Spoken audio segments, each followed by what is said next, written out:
continues. The perseverance of humanity launching the next generation of robotic explorers to the Red Planet.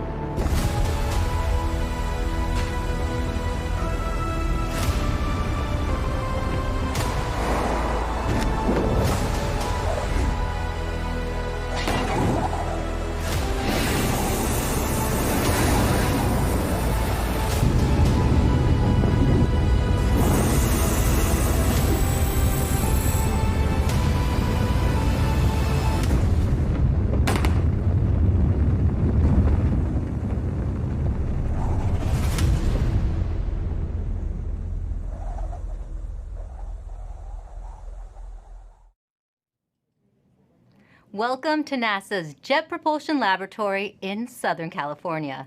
We are gearing up for NASA's Perseverance rover to touch down on Mars. Happening in an hour and a half from now, the rover will attempt to land in Jezero Crater. It is the most difficult landing site on Mars ever attempted. Thank you for joining us. I'm your host, Raquel Villanueva. In the past, mission team members gathered in our mission control for landings. But this time around, we have COVID safety measures in place. Today's landing will look a little different than what you've seen before. I am in a room by myself, and so is my co-host. Here in the Spaceflight Operations Facility, team members are in different parts of this building.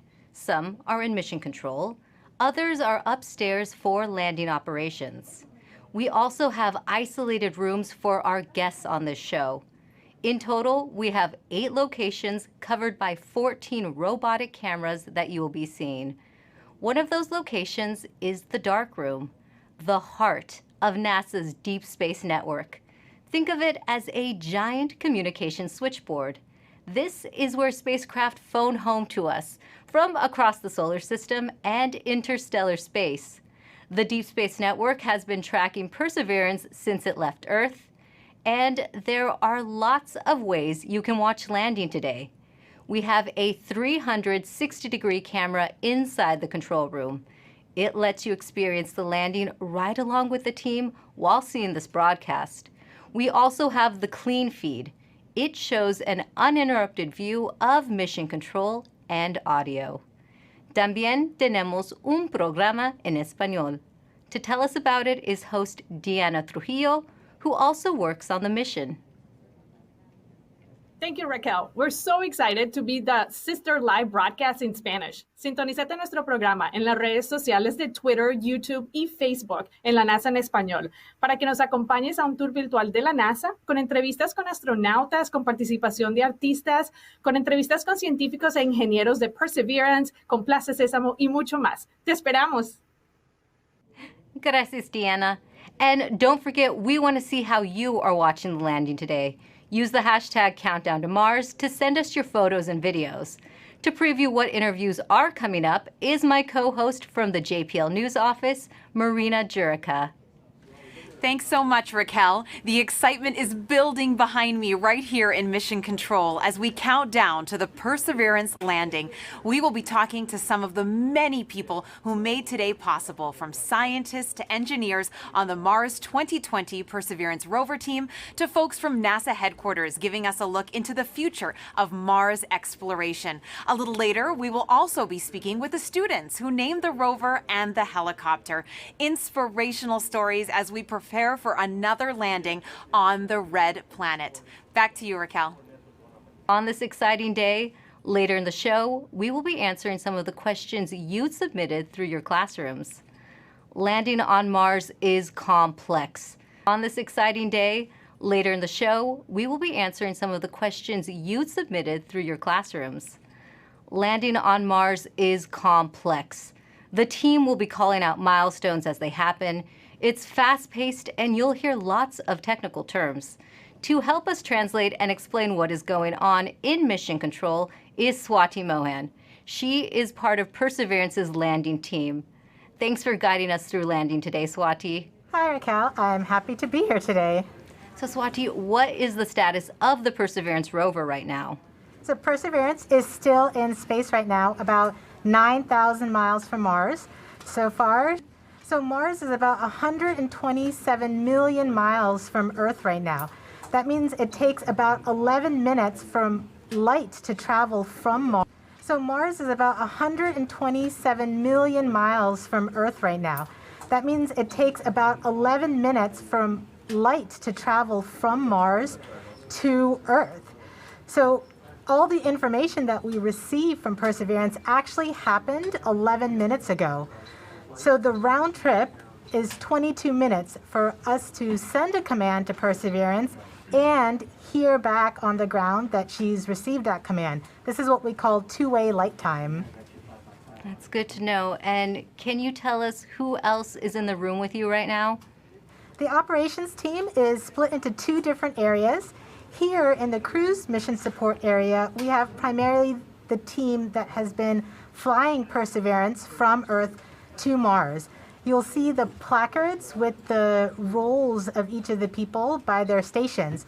Some of the people you may hear talking today are the flight director, who is the conductor of our operations orchestra here, the entry, descent, and landing activity lead, who is a member of the landing team tasked with understanding the execution of entry, descent, and landing, and then also the telecommunications and entry, descent, and landing communications engineers who will be monitoring the signal from Perseverance through the different paths that we have.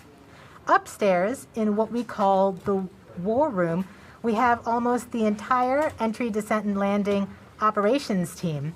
And then across the hall from them, we have the surface mission control room, where the surface operations team is ready and waiting to take over as soon as Perseverance's wheels touch the ground.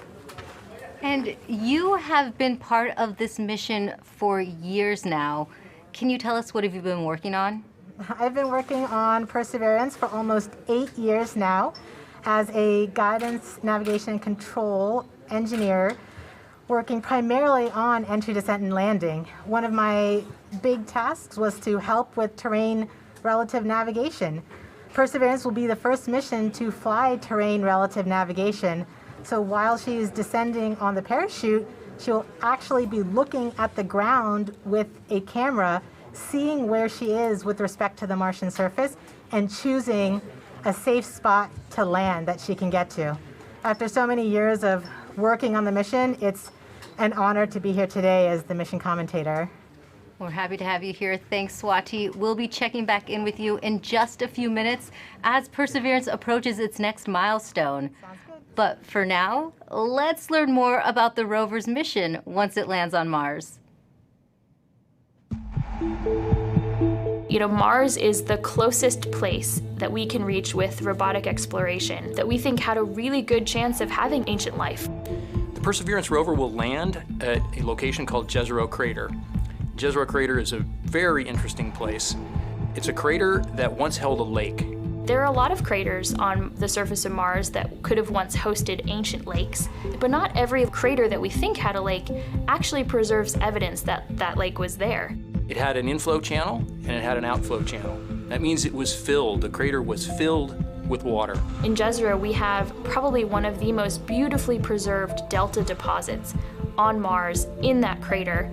This is a wonderful place to live for microorganisms, and it is also a wonderful place for those microorganisms to be preserved so that we can find them now so many billions of years later. There is no other place on Mars that has the unique combination of a lake setting, a beautifully preserved delta, and the diverse mineralogy that we have in Jezero Crater. So it's truly a special landing site.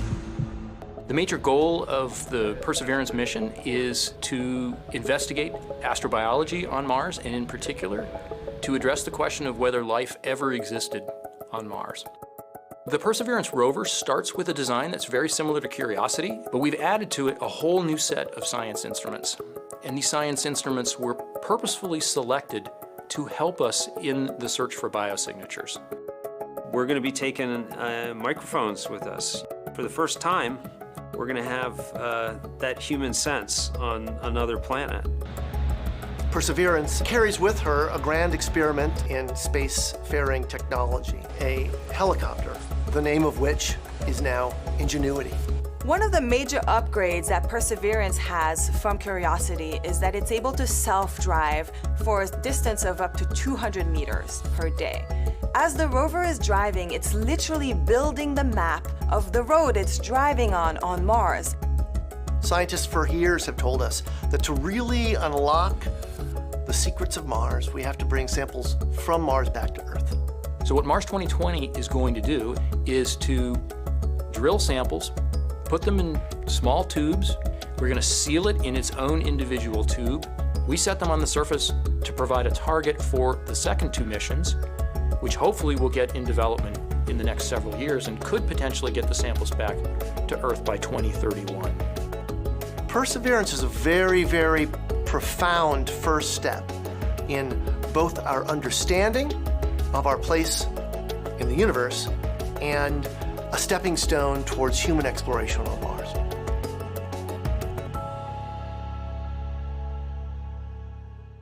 You are watching live Mars landing commentary, and Perseverance is about to reach another important milestone.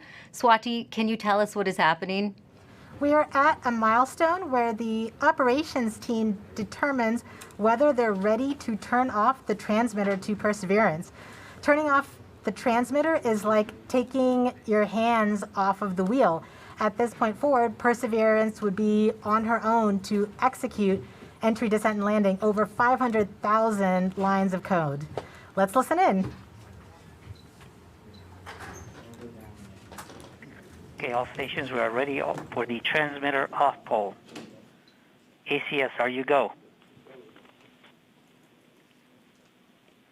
ACS, are you go? ACS is go. Phase 2. Phase 2 is go. Activity. Activity is go. Uplink lead. Go. Systems. Go. EDL com. Go. Telecom 1. Go. Telecom 2. Telecoms go. GDS 1. Go. GDS 2. Go. Fault protection. Go. Power. Go. Avionics. Go. Thermal. Go. Flight software. Flight software go. Data management. Go. Propulsion. Go. Art lead. Go. Team chief. Go. ACE. Go. Launch cruise phase lead. Go. Deputy mission. Go. EDL phase lead. Go. Mission assurance. Mission assurance is go. Chief engineer. Chief is go. Project manager. Project go. Mission manager. All stations are go for transmitter off. Copy flight, go for transmitter off. There you have it, Raquel. We have deemed Perseverance ready to execute entry, descent, and landing on her own. Thank you, Swati. As we just heard, Perseverance is now operating on its own as it cruises closer to Mars. To help explain what this mission means for the agency is NASA's Associate Administrator, Thomas Zurbuchen. Thomas, this is our 5th rover sent to Mars since 1997. Can you tell us how Perseverance is going to kickstart a new era?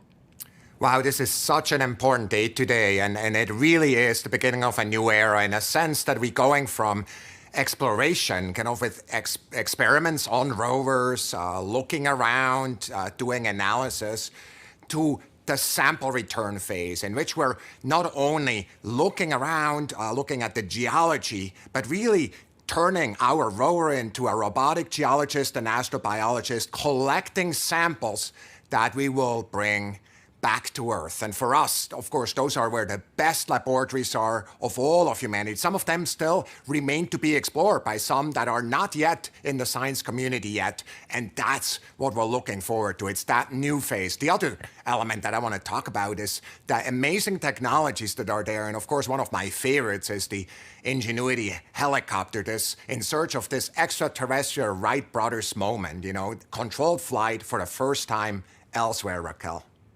Great. And we have a student question on video for you from Macy.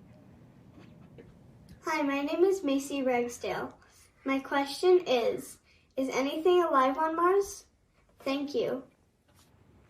Well, Macy, I'm so glad for your question. It's a question I ask myself. Is anything alive there? And frankly, at the surface where we're going right now with Perseverance, we do not believe there's anything alive right there because of the radiation that's there. It's chilling, cold, and there's really no water there. But guess what?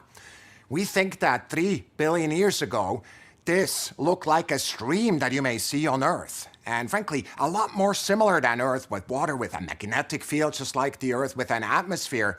And the question is, at that time, 3 billion years ago, were there single-cell organisms, just of the type that developed on Earth? So is there life on Mars overall? We don't know, but where we're going right now, we're really looking for ancient life, and that's what we're so excited about. Thank you for your time today, Thomas. And thanks to everyone who has been using the hashtag Countdown to Mars. Here are some of the photos that you've sent in so far. Let's take a look. Now, please keep sharing with us how you are watching this moment today. For now, let's go back to Swati for an important update to what's going on in Mission Control as we get closer to another milestone. Hi, Raquel. This next milestone is a communications pole. So during landing, not only will Perseverance talk directly to Earth, but we'll also be talking to 2 spacecraft that are currently orbiting Mars, the Mars Reconnaissance Orbiter and the MAVEN spacecraft. This poll is to confirm with the Mars Reconnaissance Orbiter spacecraft and the MAVEN spacecraft teams that they are ready and on track to support the relay from Perseverance. Let's listen in.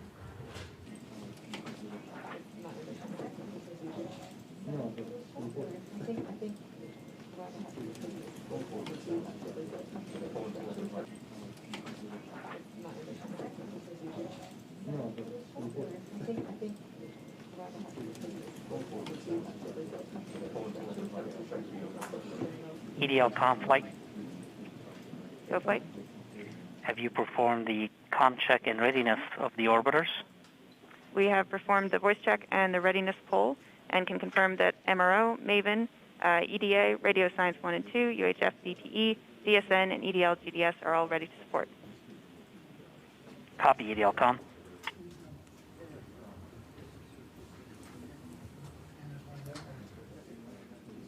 So we've just heard that we have confirmation from each of the different orbiters and all of their support equipment on the ground that they are ready and are on track to support the relay from Perseverance. Great, thank you, Swati. And we just heard that communications readiness poll, which means we are ready to relay the data Perseverance will send to get a better idea of what the rover looks like as it approaches Mars. We have a NASA program called EYES. The visualization lets anyone watching track Perseverance. Here's how the program works.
You are watching live Mars landing commentary. Stepping out.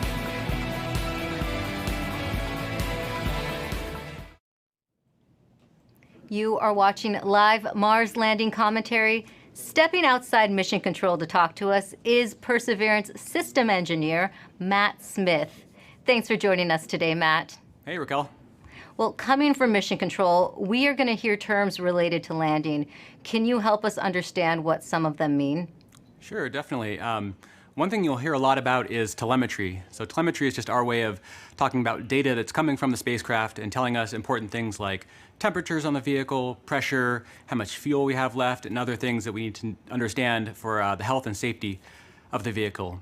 You'll also hear the word nominal, hopefully. Nominal means everything is expected, everything is okay, we're good to go.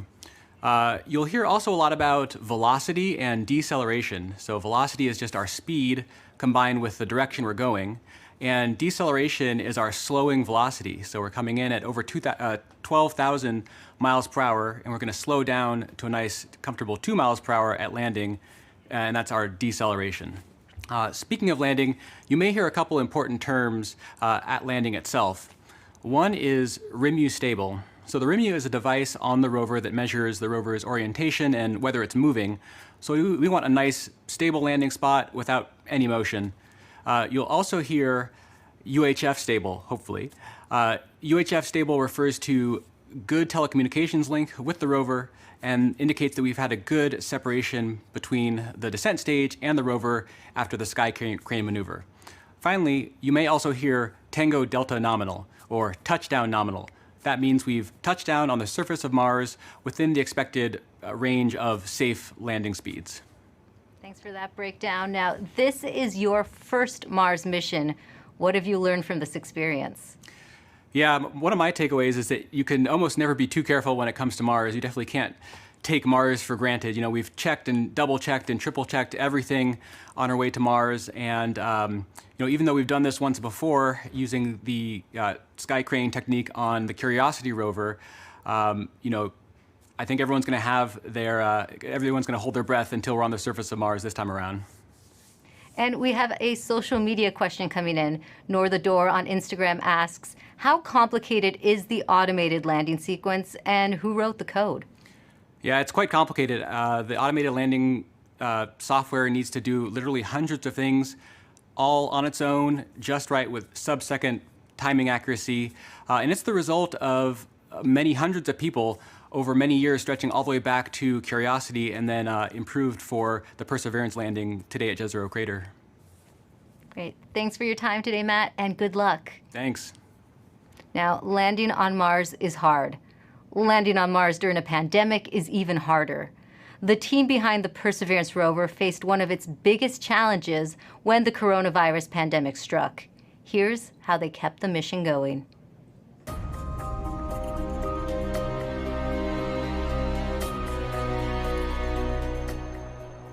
When the pandemic struck, the future was certainly unknown. It was like walking into a blind, dark alley. You didn't know what was there, what was in front of you, what you were going to have to deal with.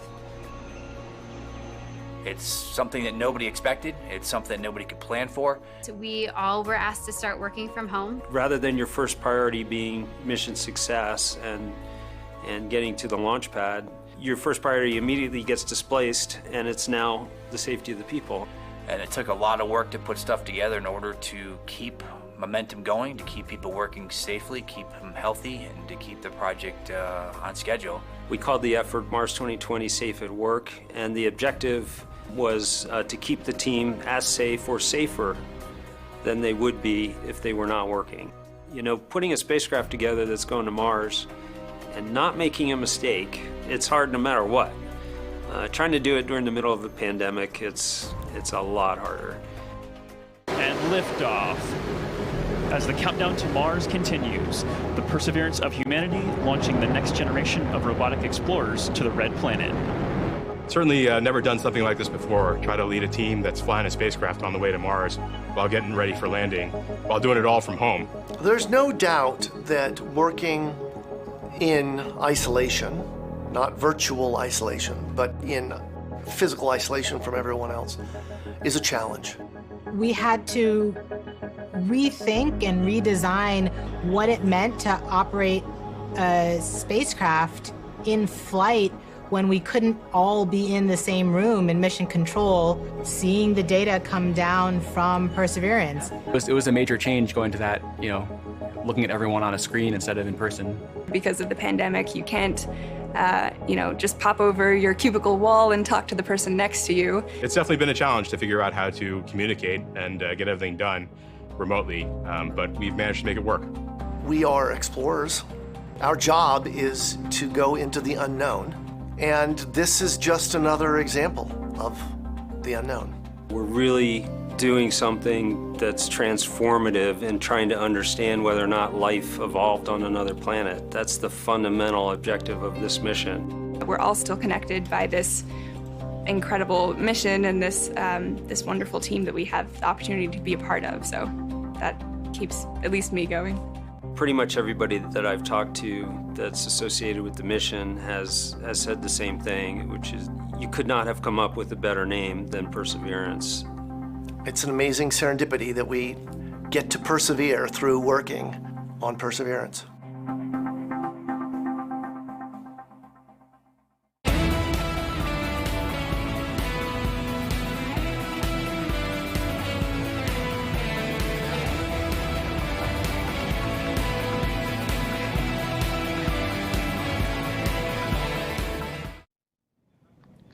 Joining us now is Perseverance Deputy Project Manager Matt Wallace.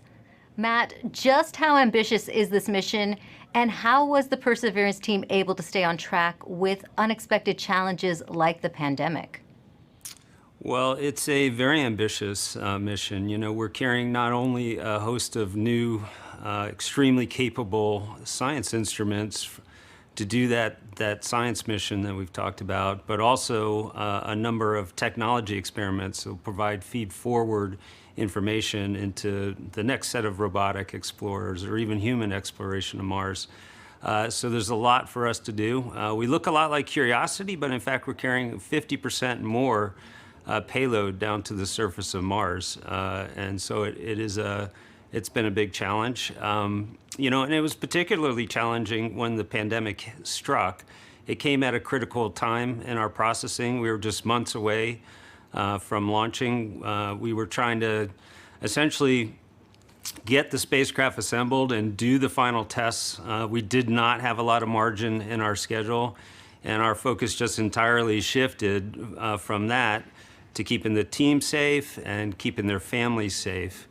And we had to do that quickly. We had to make that adjustment quickly. I think, we got through it with a lot of help. A lot of people stepped up to make it happen. The team was tenacious, and we managed to get it launched and fly it to Mars. Thanks to a lot of help. And Matt, just how large is the team that worked on Perseverance? It's a big team. A couple thousand people here just at JPL, in fact, have worked on this mission. And then almost every other NASA center has contributed in some significant and critical way as well.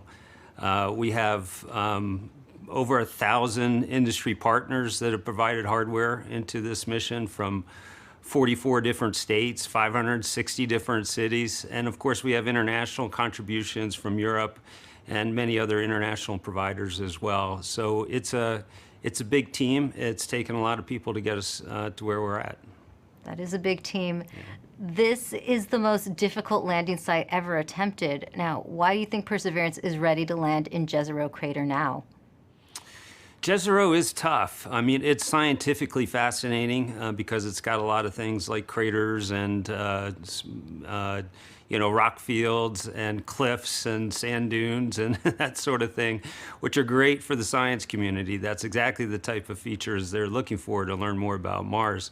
But they're all landing hazards for us. And so we've had to add some new technology, terrain relative navigation, which is the ability essentially to divert away from hazards.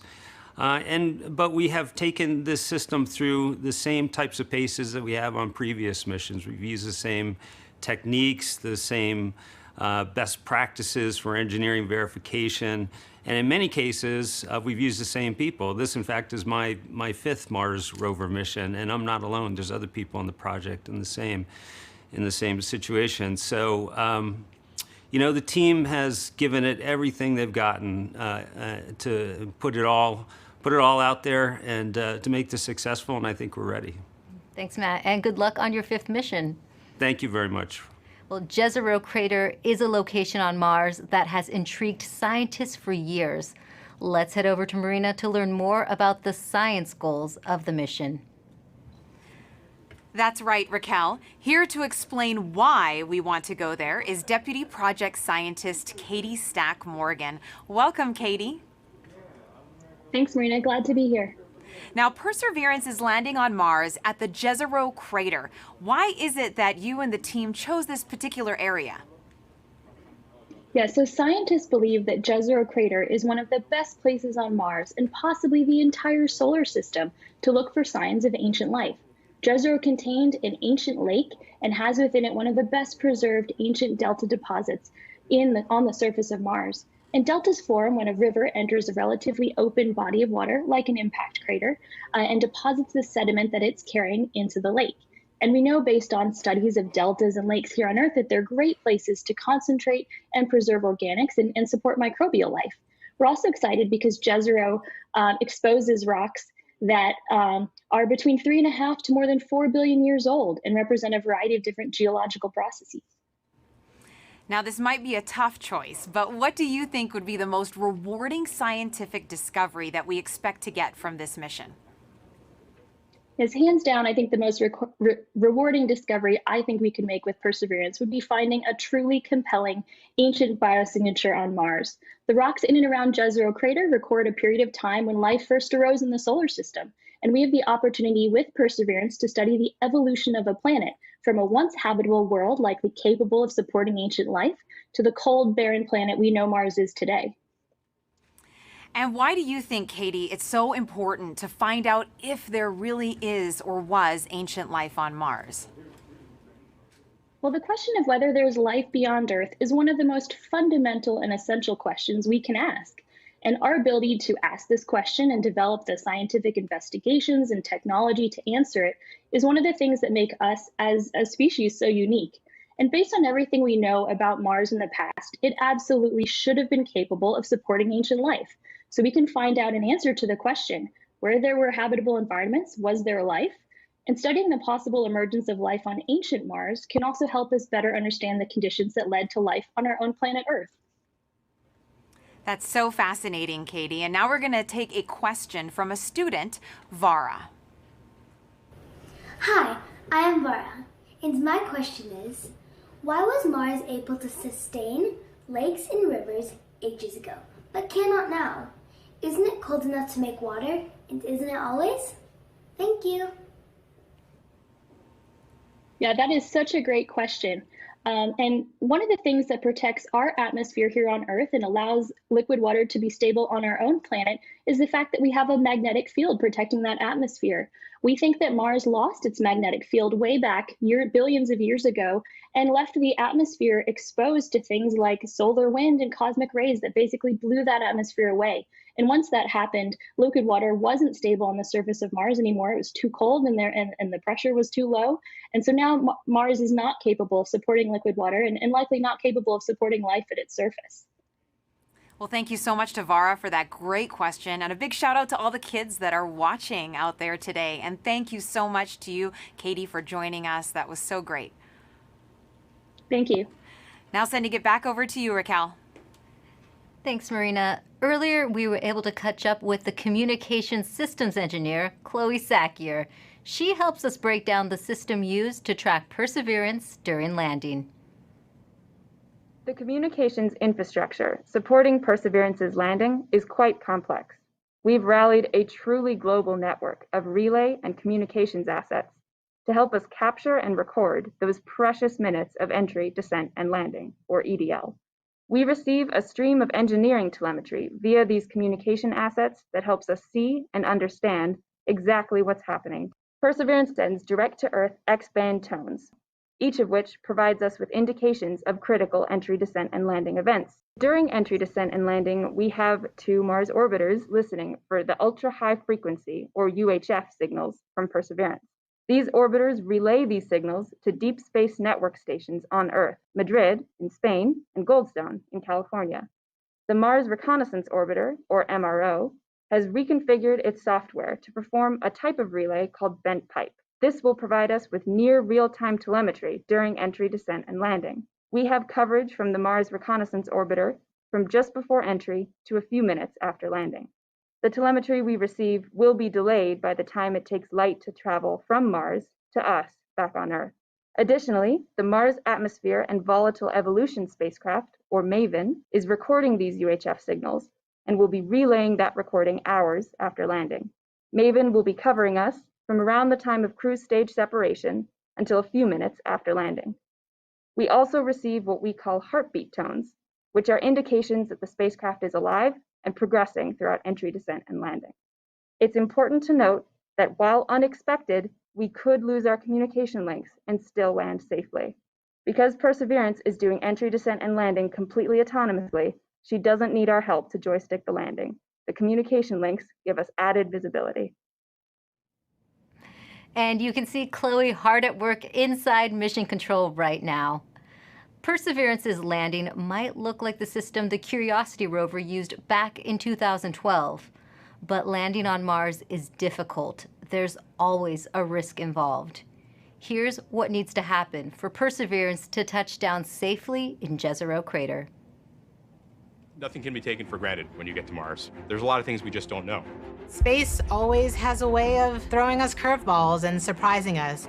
I mean, until we get the data that says we're on the ground safely, I'm going to be worried that we're not going to make it. Entry, descent, and landing is often referred to as the 7 minutes of terror because it takes about 7 minutes to get from the top of the atmosphere of Mars to the ground safely. The spacecraft has to do all of this by itself. There are many things that have to go right to get Perseverance onto the ground safely. There's a lot counting on this. This is the first leg of our sample return relay race. There's a lot of work on the line. Starting about 10 minutes before atmospheric entry, we get rid of really the spacecraft part of the rover that's been supporting us. We come screaming in to the Martian atmosphere at 12 to 13,000 miles per hour. And the heat shield is what dissipates all that initial energy through friction. The vehicle will continue actually flying itself through the atmosphere. It's sort of like a transforming vehicle that went from a spacecraft, and now it's kind of like an aircraft actively guiding itself. When we're going slow enough, we deploy a parachute. The biggest supersonic parachute we've ever sent to another planet. It's critical for slowing down the vehicle. Perseverance's entry, descent, and landing borrows heavily from that of Curiosity. But fundamentally, Perseverance is a different rover. She's bigger, she has different instruments. We've added a lot of smarts on the inside to make it more capable so that it can deal with the landing site that we've given it. The science team identified Jezero Crater as basically an ancient lake bed and one of the most promising places to look for evidence of ancient microbial life and to collect samples for future return to Earth.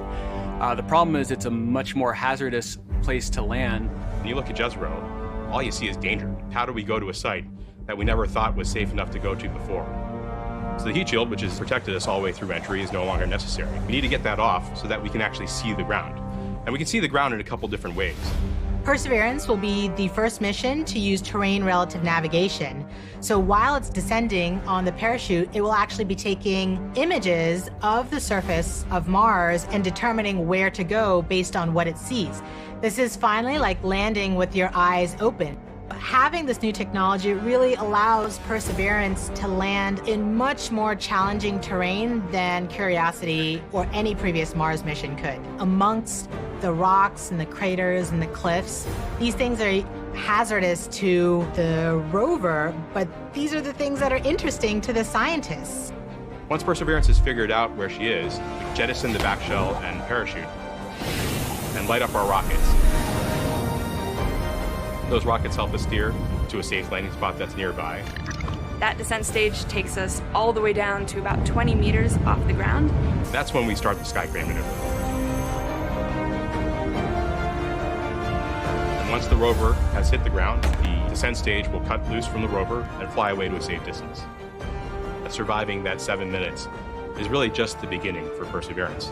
Its job, right, being the first leg of sample return to go look for those signs of past life on Mars, all that can't start until we get Perseverance safely to the ground. And then that's when the real mission begins.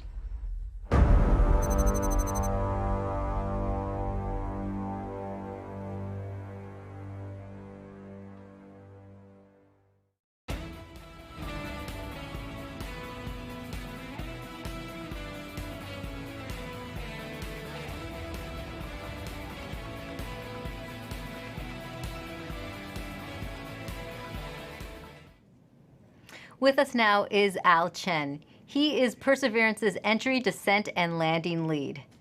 Al, you were part of the Curiosity rover landing. Does it get any easier the second time around? It absolutely does not, especially when considering we're trying to land the biggest, heaviest, and most complex rover we've ever built at the most dangerous landing site we've ever attempted. Jezero may look great and promising from a science perspective, but it's absolutely treacherous for landing. There's a cliff wall that's about 200 feet tall that runs right through the middle of the landing site. There are craters full of sand that even if we landed in them, we would not be able to drive out of. And there are rocks to the east and actually all over the place, and rock fields. That would be a bad day for us if we were to land on them. Now, Al, what new technology makes this type of dangerous landing possible? Perseverance is carrying two new technologies that are really kind of under the hood smarts that are allowing us to land at this kind of treacherous landing site. The first is range trigger. That's the ability, we've given Perseverance the ability to decide for herself, based on where she is, when to deploy the parachute. Previously, we used to deploy parachutes, that supersonic parachute, based just on navigated velocity. But now Perseverance has the smarts to figure out where she is and deploy that parachute at just the right place to make sure that we shrink where we could come down. That actually reduces the area, that error ellipse, where we can come down on the ground, from something that was on the order of 15 miles long by 12 miles wide for Curiosity to about 5 miles long by 4 miles wide for Perseverance. So that's quite a bit of reduction.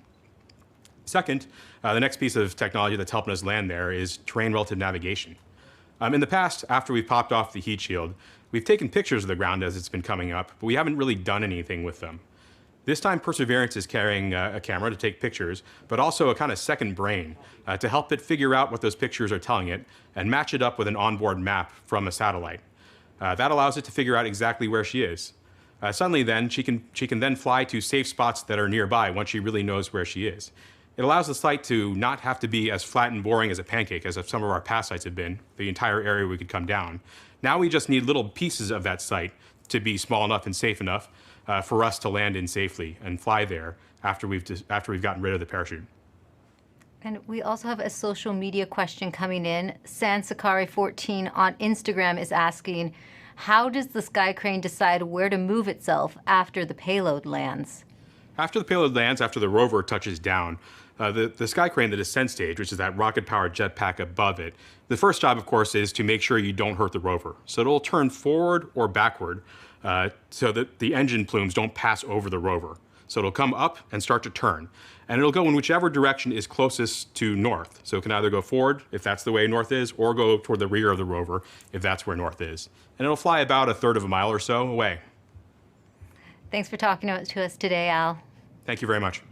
Now, let's head back to Mission Control for an update from Swati. Hi, Raquel. So remember that command that we sent at around 11:35 to turn the transmitter off?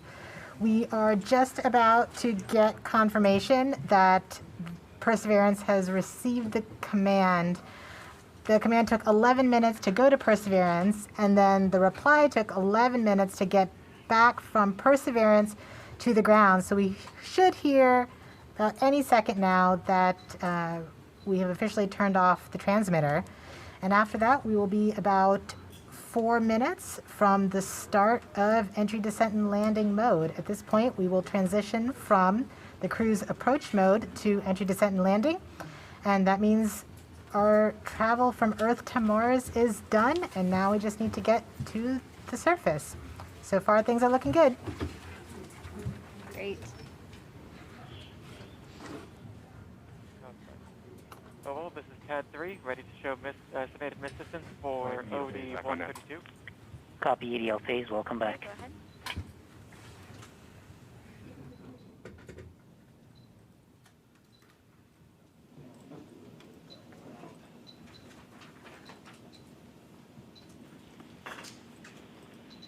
Flight Ace.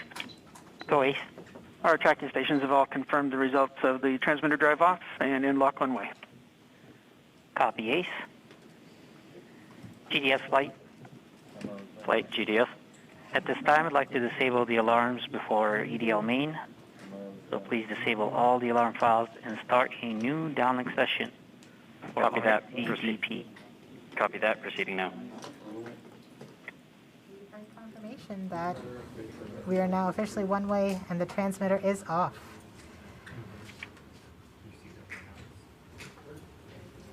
Rover mission has helped shape the other, starting with the landing of the Pathfinder more than 20 years ago, leading up to where we are today with Perseverance. Perseverance Deputy Project Manager Jennifer Trosper has worked on every Mars rover mission, and she joins us now. Jennifer, how does Perseverance fit into the history of exploring Mars? Thanks, Raquel. It's great to be here.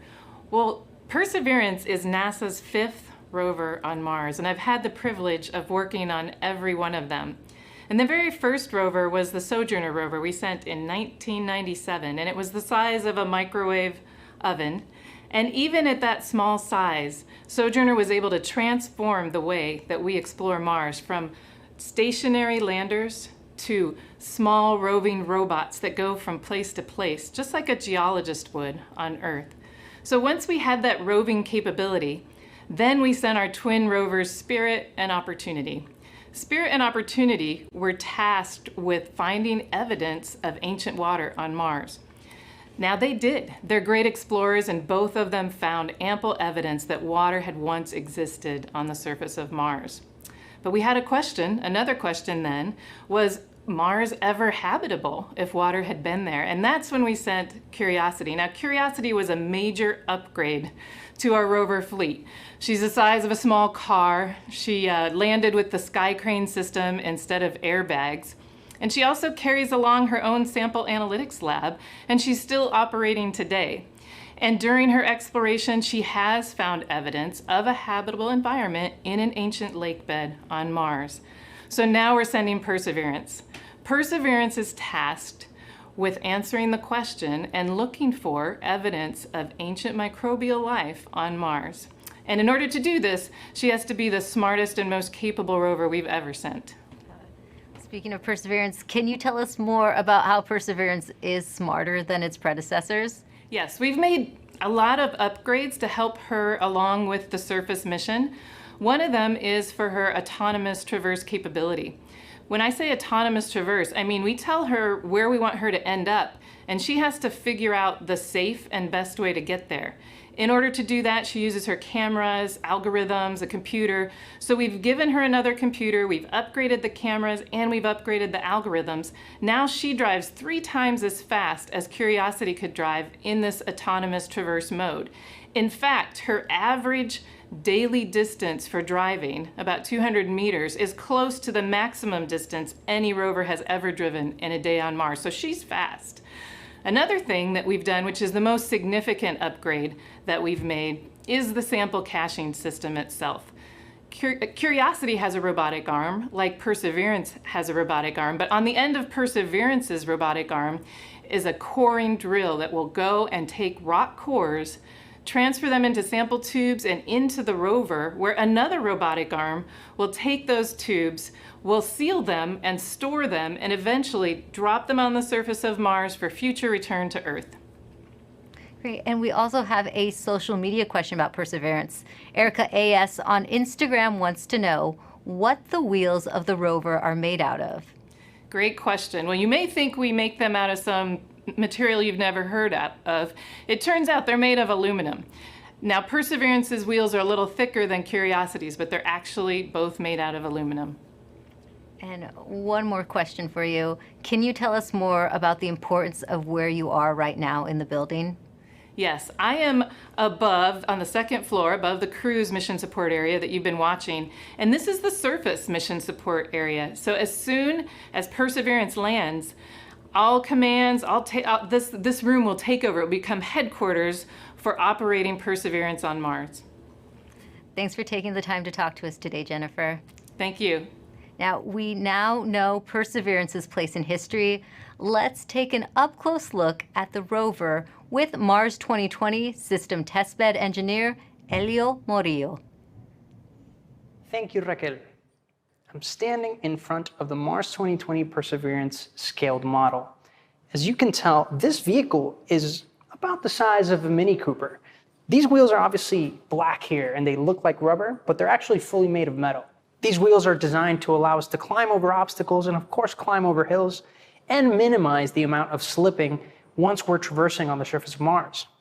Here in the front of the rover, we have the sample caching system. And of course, at the very front end of this is the robotic arm, which this entire system is arguably the most complex robotic system we've ever sent outside of Earth. Here at the tip of the arm, we have a turret which contains a suite of instruments along with some drills and coring capabilities that will allow us to do contact science once we get to the surface of Mars. Not only that, this robotic system is equipped to collect samples about the size of a piece of chalk that then eventually will be stored inside of the vehicle and dropped off in a later location so that an eventual mission can go and return these samples to Earth, something we've never done in the past. Here in the front, we have the remote sensing mast. Something of note is that this mechanism is going to be stowed upon the touchdown on the surface of Mars. And one of the first critical activities we do is deploy this mechanism. This mechanism includes several cameras that are going to give us some of the most breathtaking images we've ever taken on Mars. Along with that, we have some lasers as well as a spectrometer. They're going to allow us to do some remote science. Here you see some of these extrusions that are part of the larger weather suite of instruments that will allow us to characterize the local climate around Perseverance. So that's a quick tour of the rover, but I gotta get back to work. So back to you.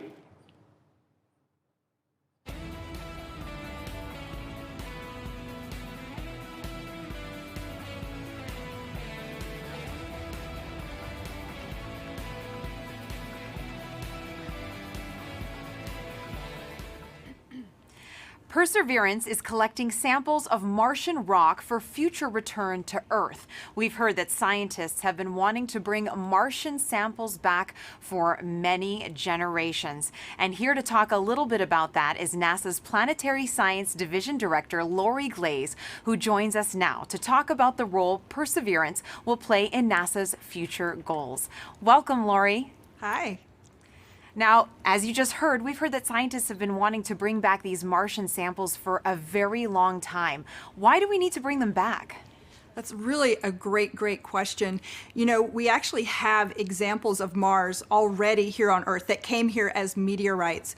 But we don't know exactly where they came from on Mars, and then they also have had to make the trip from Mars to Earth, and so they got altered during that time, and then during their entry and descent into the Earth's atmosphere, that also changes what those rocks are like. So being able to go to Mars and actually collect a sample where we know exactly where it came from, and we know we can preserve it and keep it pristine and carry it all the way back here, this will be incredibly important to help us answer questions about the geologic history of Mars, understanding how it formed and evolved, and also really important questions about whether or not life actually existed on Mars 3.5 billion years ago, and whether that life, if it existed, has been preserved in the surface of Mars. Now, Lori, these sample tubes that Perseverance is going to be collecting, they're the cleanest things ever created on Earth. Tell me a little bit about that. Oh my goodness. We worked so hard. The team here at JPL is absolutely incredible to assure that those sample tubes are incredibly clean. One of the main goals of this mission is to be able to detect if there's actual life that's preserved, ancient life preserved in those rocks, in those samples. And we definitely don't want to be carrying, our own DNA off to Mars and then bring it back here to confuse our scientists when they're trying to study those samples. So it is an incredibly clean set of equipment that's been sent there. As you said, the cleanest thing we've ever sent into space. Now, this is a very complicated campaign. Can you break down for us how it's going to work and if there's any international partners working with us? You are correct. The Mars sample return campaign is incredibly complex. In fact, it's probably the most challenging thing we've ever tried to do. But we're definitely not going to try and do it alone. We have great partners with the European Space Agency. And the way this campaign is going to work, well, Perseverance is the first step. Chapter 1 is going to Mars and collecting the samples. Chapter 2 is going to be a sample return lander that we hope to launch in around 2026 to 2028. And that lander, it'll be an American lander carrying a fetch rover that's provided by European Space Agency. And that little fetch rover will drive out and pick up the samples that Perseverance left on the surface of Mars. And the fetch rover will bring them back and load them into a rocket that we call the Mars Ascent Vehicle, which will be the first ever launch from another planet. And it will launch those samples into orbit around Mars. In the meantime, the European Space Agency will have an orbiter that's in orbit around Mars that can rendezvous and capture those samples and then bring them back to Earth for us to study back here in our amazing laboratories.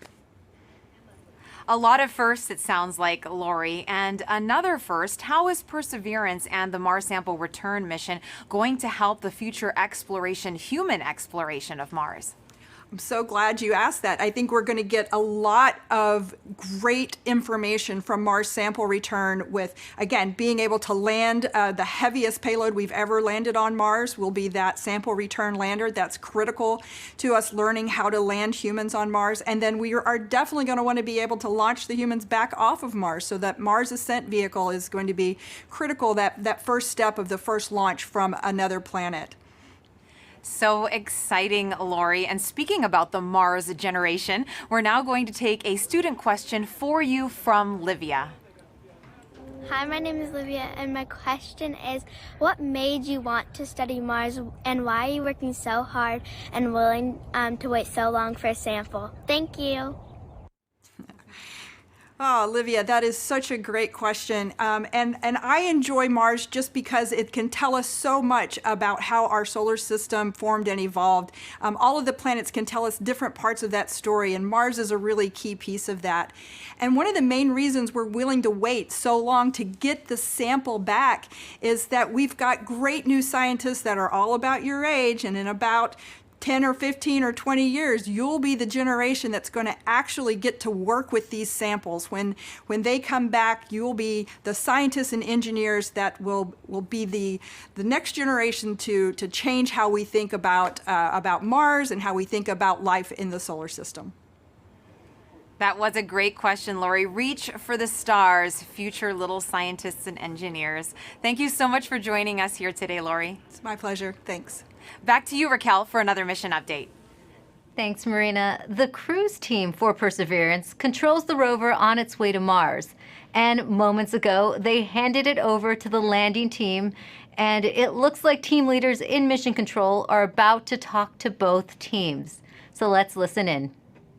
The CBM change, as I mentioned previously, is to the EDL reserve two-way non-coherent route. Activity. Copy flight. EDL phase, go ahead. Like pep talk, I guess, to the team. All right. I'm terrible at pep talks. I think my reputation precedes me there. And look, I know this hasn't been easy, right? I'm not even sure we've even been all in the same room at the same time. I mean, I'm staring at folks across the internet as well. Even now, right? Yeah. Voice check. Okay. I do want to just extend my heartfelt appreciation from the EDL team to the launch cruise team. You've done everything we've asked for, right? I mean, you've battled anomalies, you've dealt with Cepheids, you've done everything. You delivered a healthy spacecraft to the place that we want to go, and she's right on target, right? We did the last maneuver literally 2 months ago, right? This is pretty incredible, in my opinion. And she's armed with the right information to help us land. Doing the parameter update last night, we're ready to roll. You've done everything right. And you've put up with us too, right? You've put up with our eccentricities and the things we like to do in EDL land. So I very much appreciate that. So you all should sleep in on Friday, since you guys have earned it. Thanks for literally and figuratively putting us in the right position to succeed. And let's land on Mars together. Copy EDL phase, and As flight director, I also would like to thank the whole team, cruise ops, EDL ops, EDL team, and the surface ops as well. It's been an amazing journey. I think we all know that. And it's been my honor and pleasure to work with you all side by side. And your tireless efforts and endurance in the face of our challenges has been truly, truly inspiring. So kudos to you. Mission, would you like to say something? Yeah, just echoing the same words that Al and Magdi have mentioned. You guys have overcome great obstacles in the last 6.5 months, and it started with an earthquake in this room on launch day at L-20 minutes. So I can't be more proud than all of the achievements that you guys have pulled off in the last 6.5 months. Whatever happens in the next hour and a half, you can be proud of the achievements that you've accomplished so far. I look forward to seeing you on the other side. And I only wish that the rest of our team could be sharing this moment with us. This is a very unusual event. This room is only half as full as it would be if we weren't in this pandemic. So missing everybody on the team who's not with us here today. And go EDL. Welcome to the EDL family.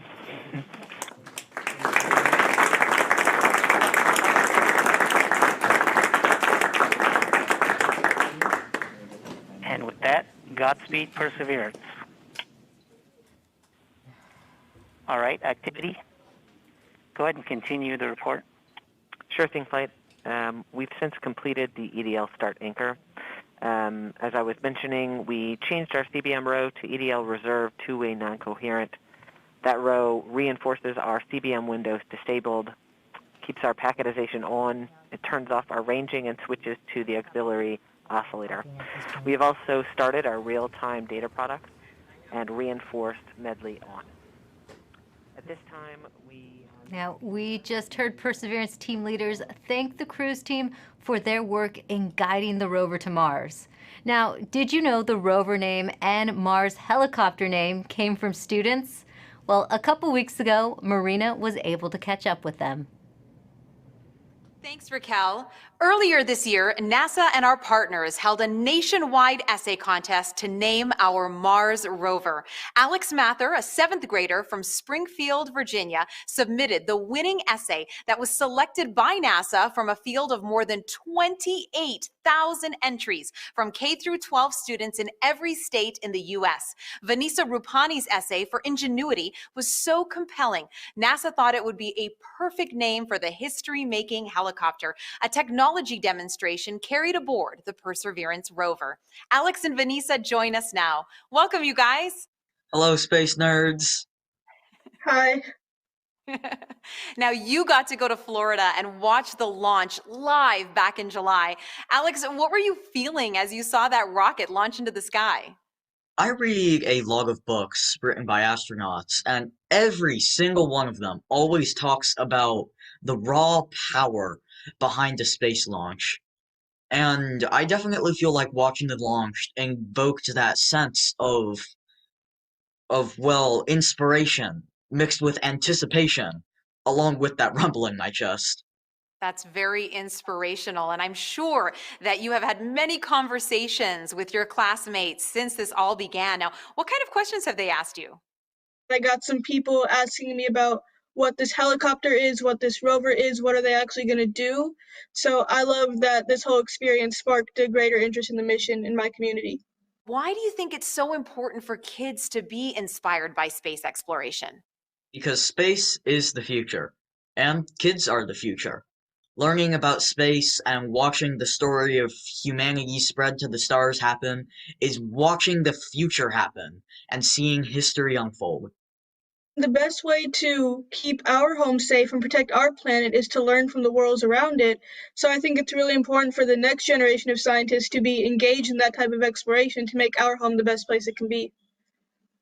Now, speaking of the future, what has your life been like since naming the rover and helicopter? Has it sparked any future aspirations for the two of you? Oh man, I am currently applying to a science and technology school for high school. Hoping for a NASA internship sometime along the way, with my ultimate goal being to join the incredible team of scientists and engineers who are about to make this happen. This whole experience has definitely shown me that I want to go into the space industry. I came home from Florida, did all my college applications, and checked aerospace engineering on all the boxes. I mean, the whole time we were there, I was thinking, why would anyone want to do anything else? So true. And the best of luck to both of you. Thank you so much for joining us here today, Alex and Vanessa. Thank you for having us. Thank you so much. I had a great time. Now, your essays, as well as the top 155 finalist essays, are riding on the Perseverance rover, along with nearly 11 million of the names from all over the world that were submitted before launch. And if you miss the chance to get your name on Perseverance, then you will get another chance to reserve a spot on the next mission to Mars. So make sure that you sign up now at mars.nasa.gov for your boarding pass. As virtual celebrations are happening all over the globe, let's take a look at some of your submissions on our social channels, showing us how you're celebrating the Perseverance landing right now. And remember to hashtag Countdown to Mars and send those in. We would love to show them off. Look at these kids. They are getting so excited. Everyone's watching it. A lot of classrooms are watching it. Oh, and great, someone did a Lego version of Perseverance, which is awesome. It looks fantastic. We love getting all your pictures out there. We've gotten a lot of artwork from kids, which has been great. I know I have a 9-year-old John at home, and he loves to draw the rover. And look at that. That is awesome. That's better than anything I could bake, that's for sure. Perseverance in a cake. That looks so great. Delicious. I want to get into that. Another great send-in from David Bowie Reel. Thank you so much for your submissions. Remember, hashtag Countdown to Mars. We love to see how you're celebrating.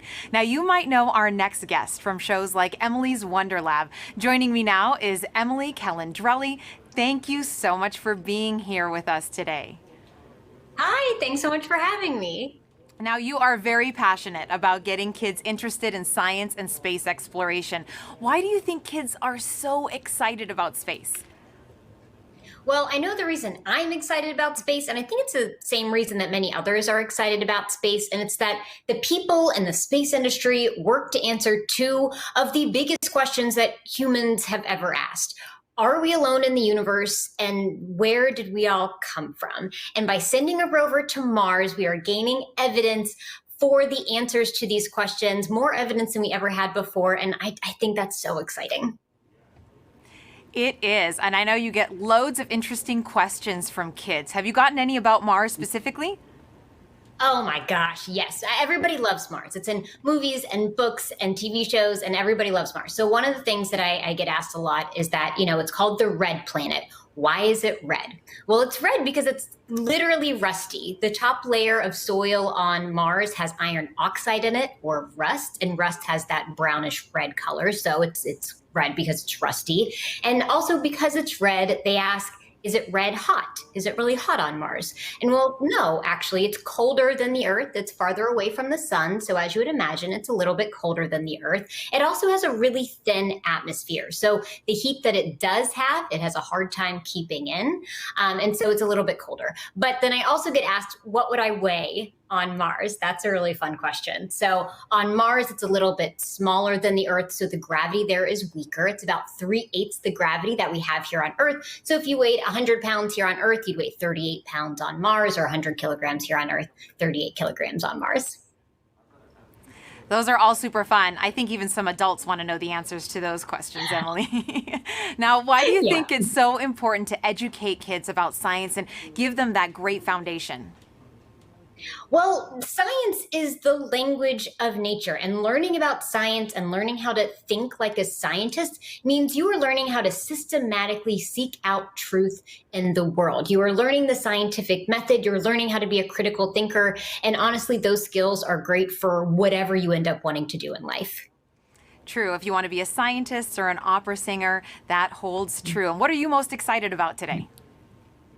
I mean, humans are launching a robot to Mars. That doesn't happen every day. I think in all of the hecticness that is going on today and all of the nerves, I just hope everyone can take a moment to sit back and remember that we live in a time when humans have the ability to send a robot to another planet. And that's so cool to me. It is very cool, Emily. Take a deep breath. Thanks for joining us here. Thanks for having me. Sending it back to you now, Raquel. Thanks, Marina. We are offering lots of ways to ride along with us to Mars. Now put yourself right into the action now with our Perseverance photo booth. You can pose next to the rover, place yourself in our mission control, and even see what you might look like taking a selfie on the red planet. There, you'll also have a chance to sign up to send your name to Mars on NASA's next flight to the red planet. It's all available at go.nasa.gov/Mars 2020 Toolkit. And joining us now is JPL Chief Engineer and Landing Veteran Rob Manning. He will be breaking down key moments coming up, and very few people know more about landing on Mars than Rob, going back to the Pathfinder mission in 1997. Thanks for joining us today, Rob. Thank you very much, Raquel, for having me here. And what a wonderful experience. What a wonderful day for a beautiful day in California. We're just all so excited here, anxious, worried, but very hopeful. Rob, I have a question for you. There is a landing tradition at JPL that involves eating peanuts for good luck. Can you tell us how did that start? Yes, it started in the mid-1960s. What happened was we had a series of missions that had failures. The Ranger program in the early 1960s, one after another, failed. And what happened was, one day, a fellow by the name of Dick Wallace on Ranger number 7, on the 7th attempt, decided to bring peanuts to the ops area just before the launch. And guess what? That mission worked. Now, we're not supposed to be too superstitious. We're engineers and scientists after all. But we love tradition. And ever since then, before launch and before critical events like entry, descent, and landing, we have brought out peanuts and shared them with the team. And it's been really a wonderful little experience. And so this is something we're doing right now. And it's something that we just can't help ourselves. It's just part of the experience. Well, speaking of the experience, how did the Perseverance team keep the tradition alive this year? Well, this year we're passed out little packets of peanuts to the team, and they can sneak one peanut in their mouth as part of to keep the tradition alive. But you know, this is part of the COVID experience, but we can't leave this one undone. So this is what we're doing, and this is going to help us land safely. All right, thanks, Rob. I have some questions for you a little later on, but we're heading back to Swati Mohan, who is part of the landing team. She'll be calling out key milestone and events as they happen from Mission Control. So let's listen in right now. So right now we're still about 20 minutes from entry, and the EL phase is giving a last-minute confirmation of what will be happening in the upcoming changes to the vehicle, just to remind the team. This will allow us to steer our trajectory as we make our way through the atmosphere. This is one of the things that allowed MSL, the Curiosity rover, to land where it did. And we're depending on the same type of entry guidance this time around to help get us very close to our target. As we make our way through entry, finish our guided entry profile, we'll do a maneuver called heading alignment, where we point toward the target and get ready to deploy the parachute. But before we deploy the parachute, we need to get rid of a set of balance masses that have been giving us a center of gravity, or CG offset, throughout the guided entry phase. So these are called the entry balance masses. We also call this maneuver SUFR, S-U-F-R, or straighten up and fly right. So we'll go ahead and eject those masses when we get a trigger from the GNC system telling us that we're at the appropriate range to the target to do so. As soon as we deploy those, we will no longer have a CG offset, and we'll be ready to deploy the parachute 17 seconds later.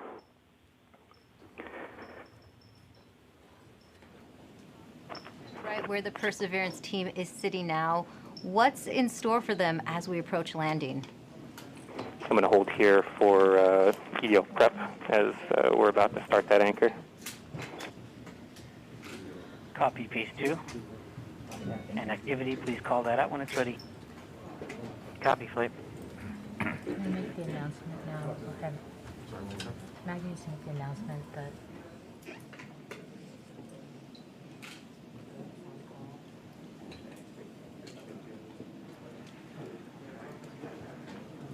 All right.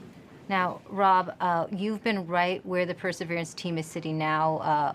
What's in store for them as we approach landing? Well, this is the this is the nail-biting time. Fortunately, we still have ones and zeros coming, but very soon, as we approach cruise stage separation, the transmitter on this rover we've been using all the way to get to Mars is going to be turned off.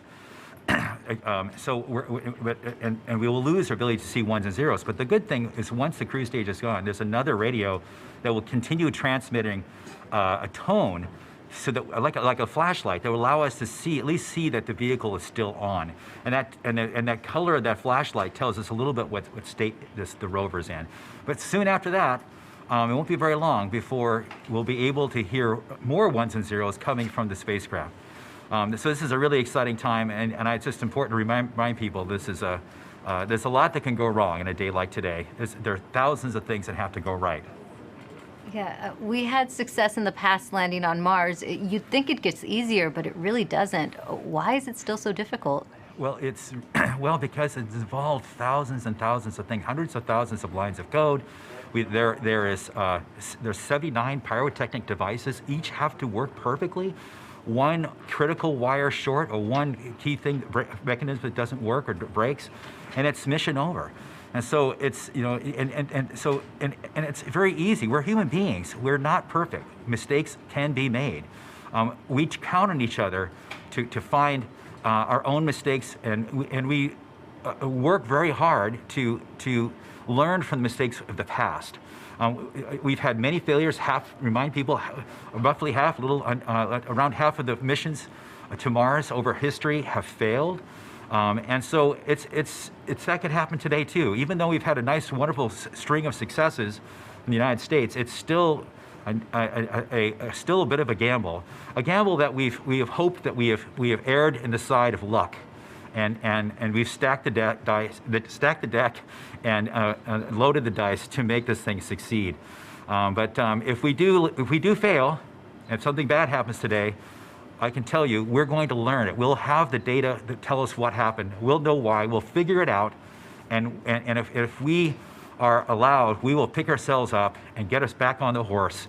And if Congress and NASA allow, we will try again. As we always do, we will learn from our mistakes. And what are the possible scenarios we could be looking at today? Well, there's things like one of the key stressful elements for all of us is parachute inflation. But just even separating from the cruise stage is a pretty major event. Lots of devices have to work properly. Certainly, the heat shield separation, getting the descent engine started. There's no less than 16 rocket motors that have to work. 8 to control during entry, another 8 to control it during landing. I said it's a lot of stuff, and it all has to work. And guess what? We haven't done this before with this vehicle ever. This is its first attempt to actually land. We can't try this on Earth. We can't we don't have test pilots to try it out on this planet before the big show. So this vehicle is doing it for the first time. We've done the best testing we can do in bits and pieces, but it's as best as we could do. But I think our team is up to it. This team is the best. It's a diverse, intelligent, amazing group of people. People from all over the world who worked on this, not just here in California, but all over NASA, contributors from aerospace, universities, countries around the world. It is just an incredible, remarkable engineering achievement, and I am just so proud of this team. Thanks, Rob. Now, let's listen back into Mission Control. Flight, we're about 14 minutes from entry interface. The vehicle is currently preparing the heat rejection system that has kept the thermal system cool inside the air shell for about the last 6 months. This will allow the spacecraft to more easily cut the line in upcoming cruise stage separation, which is under 4 minutes now.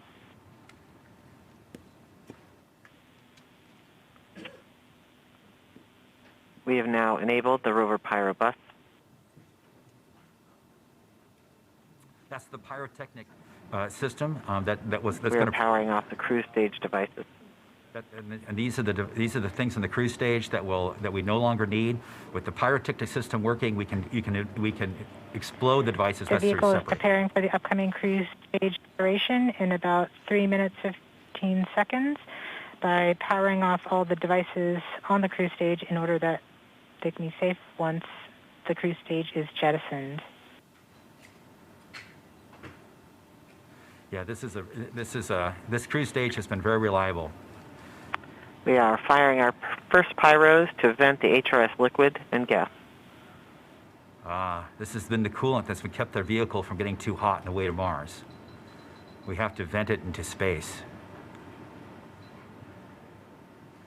And so this is one of the first major events that take place as part of entry, descent, landing.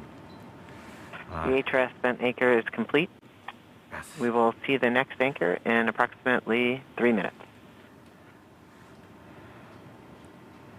Okay. We are currently 12.5 minutes from entry interface. We are coming upon cruise stage separation in 2 minutes and 20 seconds. What's happening now, Rob? Okay, well, we're just waiting. The rover is completely in charge. It's doing all the things we've taught it how to do. It's all built into the software. We've tested it over and over and over again. This team has spent 24 hours a day, 7 days a week, testing this thing for years. And so this is really the culmination of all that work. So this vehicle is getting ready to push that cruise stage away. Once it gets pushed away, the entry system with the rover inside, with the rover still in charge, is going to get ready to take the vehicle, turn it to the right orientation, and aim it to Mars, and prepare for entering the atmosphere.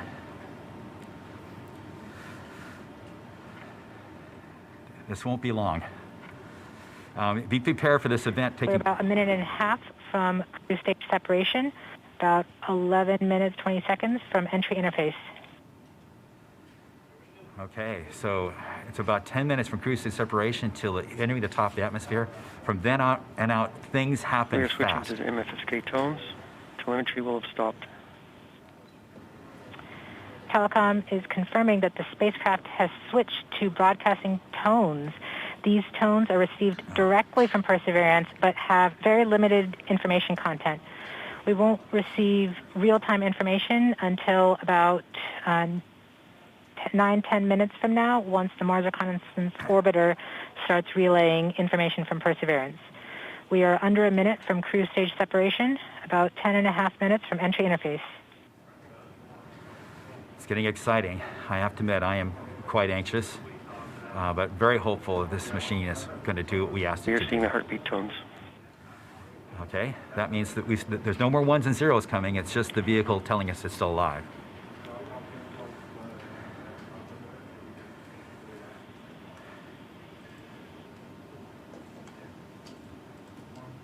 We're continuing to receive tones from Perseverance, standing by for cruise stage separation.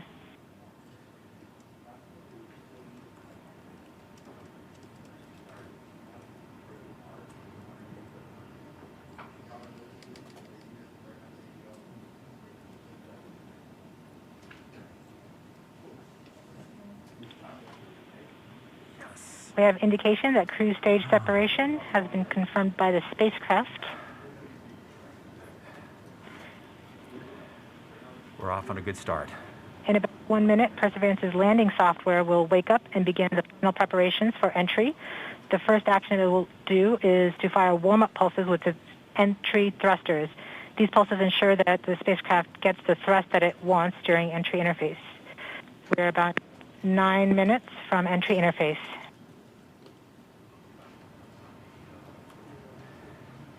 Okay, so now the vehicle's on its own. It's turning itself into the direction of facing the heat shield toward Mars. and we'll eventually hitting the top of the atmosphere. We're not far away. This is going to go very quickly from here on out.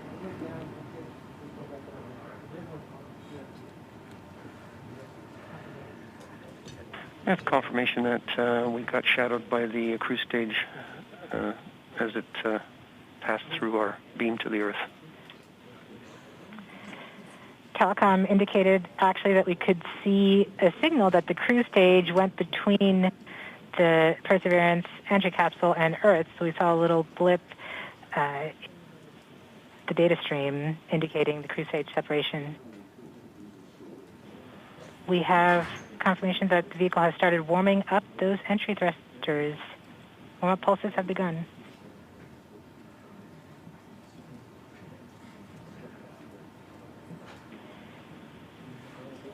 At this point, the spacecraft is trying to stop its spin from the cruise 2 revolutions per minute down to 0, and then will turn to its desired orientation from entry.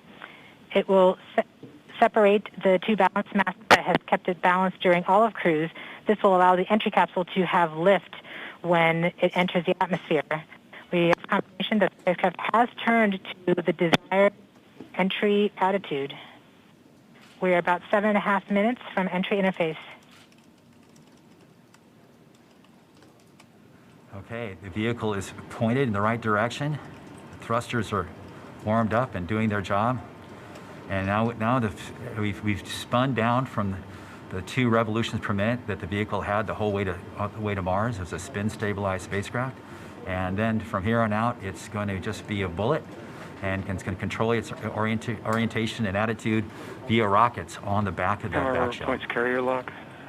Sorry, the DTE from Radio Science from Greenbank reports carrier lock. Do you see the carrier on the downlink?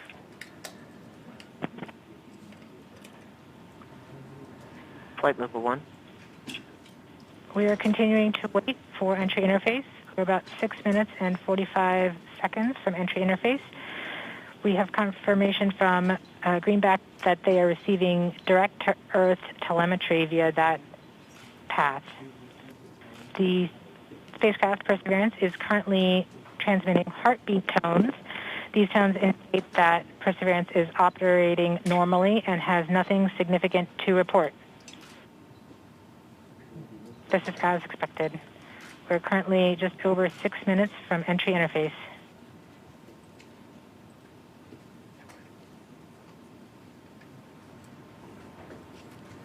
Okay, and now we wait.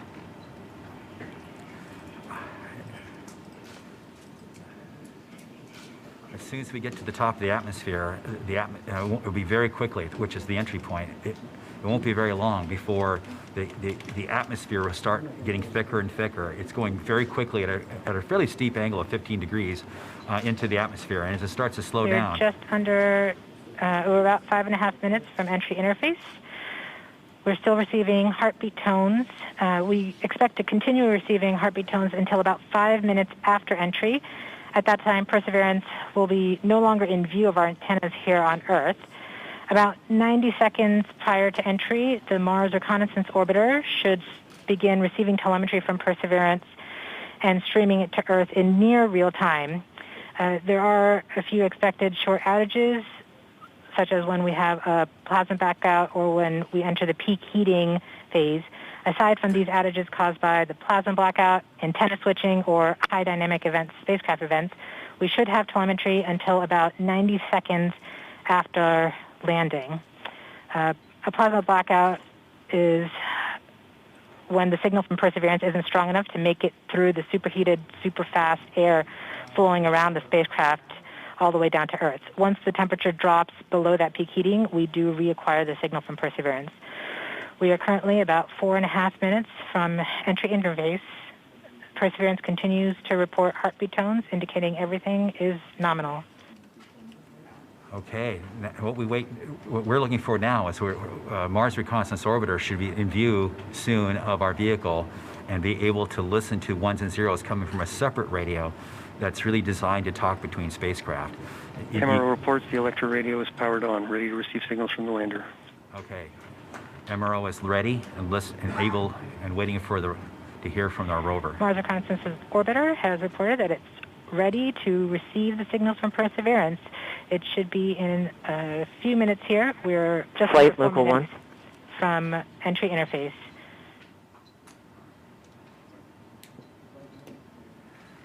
We don't need these 1s and 0s, as Swati said, but to land safely, but we really need it for our own health and well-being today, to keep our nerves in control. But around this time, a second spacecraft, Maven, should begin picking up telemetry from Perseverance and will continue to record that telemetry until several minutes post-landing.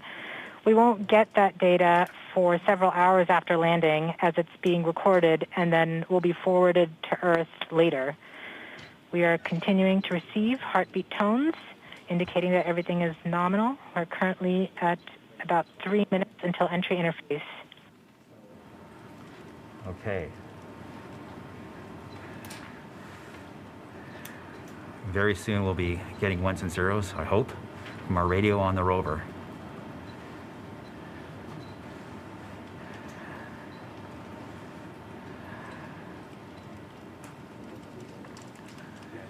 The entry interface is nothing more than just an arbitrary place in the sky that we've defined to be above the atmosphere. But from that point on, there's definitely atmosphere, and above it there isn't. We are 2 minutes from entry interface. Perseverance is to transmit heartbeat tones, indicating everything is nominal. So the tones can tell us whether something is bad or not is happening. So far the heartbeat is doing well. So the vehicle thinks it's in good shape to land, which is a great sign.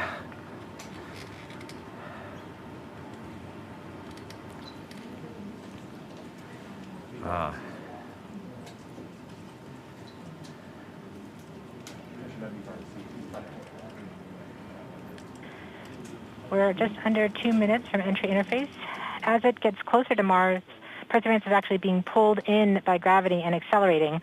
By the time Perseverance reaches entry interface point, she should be going just under 5.4 kilometers per second. We're at about 90 seconds from entry interface and standing by for Mars Reconnaissance Orbiter to pick up the telemetry.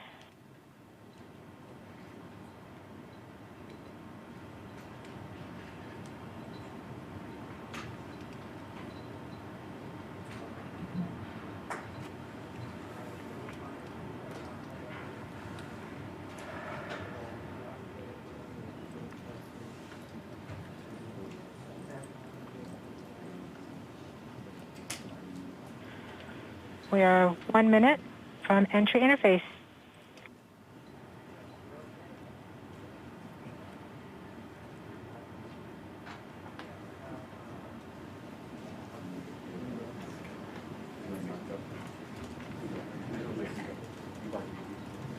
MROs are in receive mode.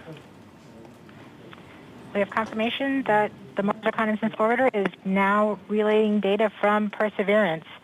We're about 30 seconds from entry interface. Perseverance is going about 5.2 kilometers per second and is about 190 kilometers altitude above the surface of Mars. Confirm your jet data flow.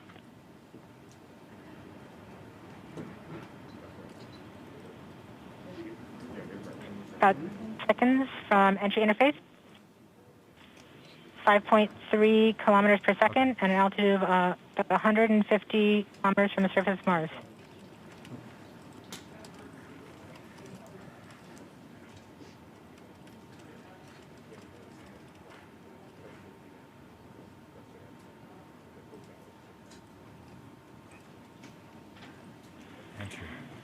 We have confirmation of entry interface.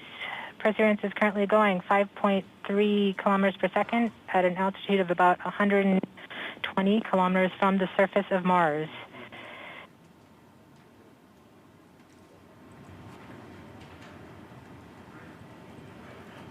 The spacecraft is now waiting until it begins feeling the atmosphere of Mars to slow it down. Once there is enough atmosphere, it will start controlling its path to the landing target.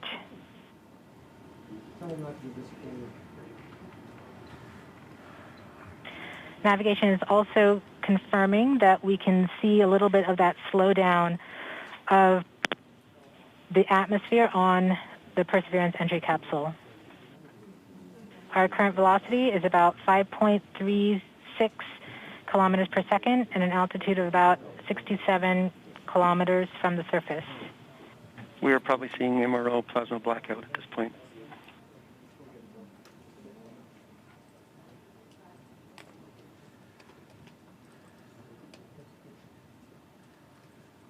The vehicle should be doing its turns right now.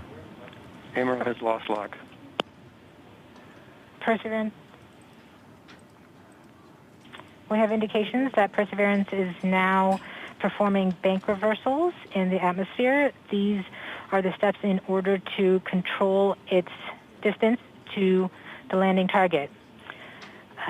Perseverance has just passed through the point of maximum deceleration and has indicated that it felt approximately 10 Earth Gs of deceleration. MRO has lock again.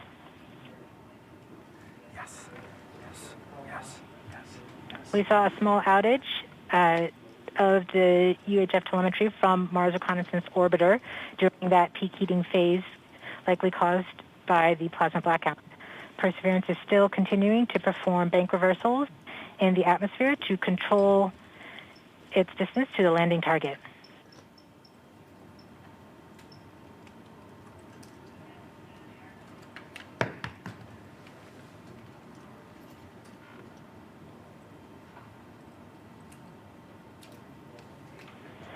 Perseverance is going about 1 kilometers per second at an altitude of about 16 kilometers from the surface of Mars. We have entered heading alignment, which means Perseverance is no longer trying to control the distance to Mars, to the target on Mars, but instead is flying straight to the target.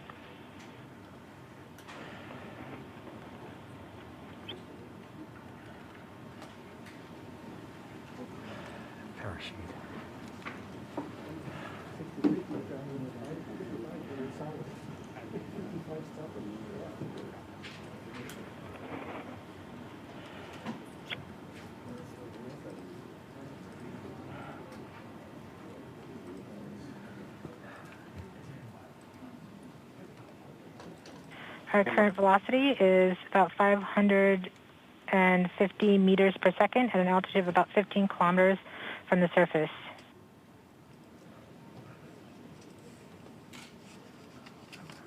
MRO is reporting good telemetry log. We are coming upon the straighten up. We are starting the straighten up and fly right maneuver, where the spacecraft will jettison the entry balance masses in preparation for parachute deploy and to roll over to give the radar a better look at the ground. Yes, yes, yes. The navigation has confirmed that the parachute has deployed, and we are seeing significant deceleration in the velocity. Our current velocity is 440 meters per second at an altitude of about 12 kilometers from the surface of Mars.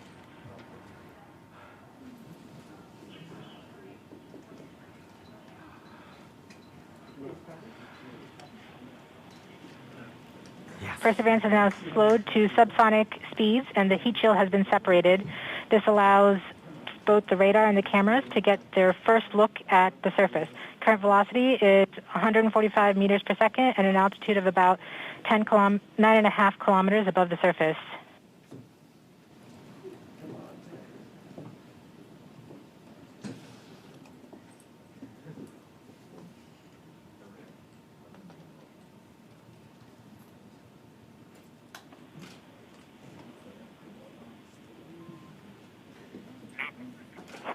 Yes, yes, yes.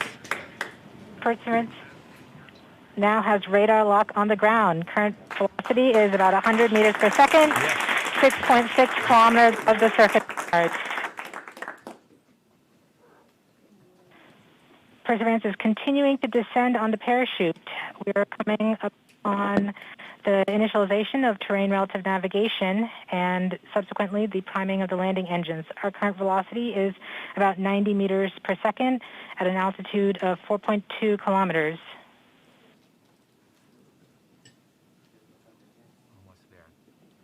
We have confirmation that the lander vision system has produced a valid solution and part of terrain relative navigation. We have priming of the landing engines.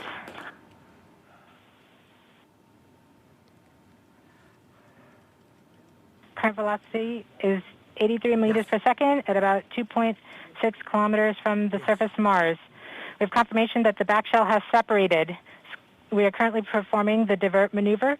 Current velocity is about 75 meters per second at an altitude of about a kilometer off the surface of Mars. Tier and safety Bravo. We have completed our terrain relative navigation. Current speed is about 30 meters per second, altitude of about 300 meters off the surface of Mars.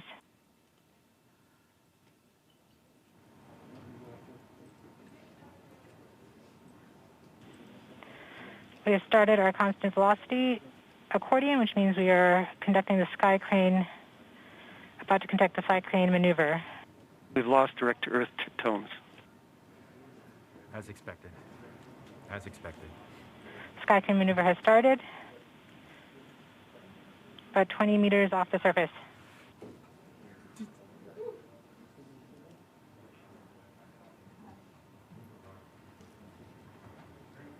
We're getting signals from MRO. UHF is good. Touchdown confirmed. Perseverance safely on the surface of Mars, ready to begin seeking the sands of past life.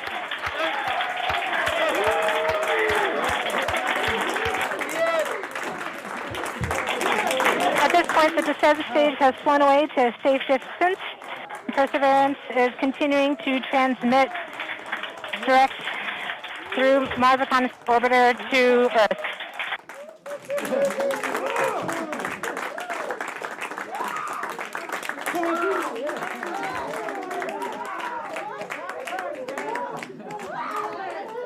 Oh my God.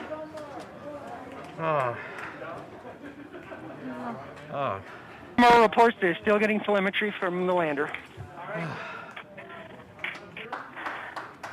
All right, all stations. We got it. Touchdown confirmed. We're going to wait for the images. Wow. This is so exciting.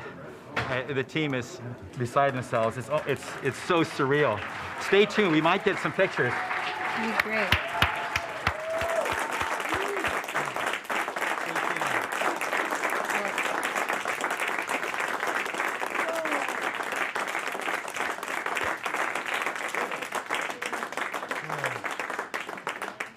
So much has been riding on this. Yeah, we just heard the news that Perseverance is alive on the surface of Mars. It's not the Flight, safe patrol. flight, we have seen the completion of EDL 3000. Copy activity. That is as expected.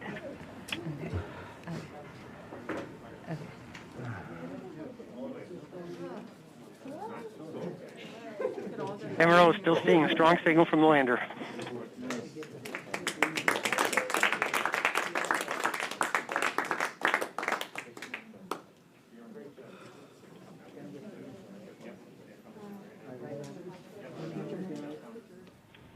We have just heard the news that Perseverance is alive on the surface of Mars. Congratulations to the mission.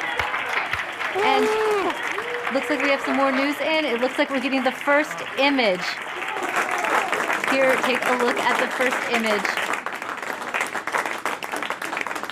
Flight, this is OL3. I have the target point on the map when you are ready. We are ready, OL3. Go for it.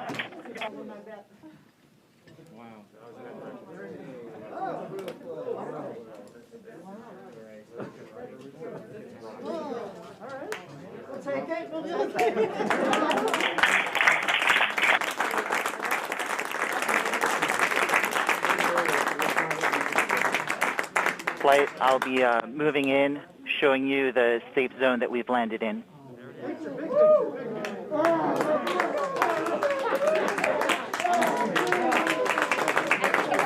The team has just put the first image from Perseverance on the surface of Mars. Now, it comes from the engineering cameras, known as the hazard camera. This camera is mainly used to help the rover drive safely around Mars, and we will get higher resolution photos later in the day. Look at that, right? You get the same.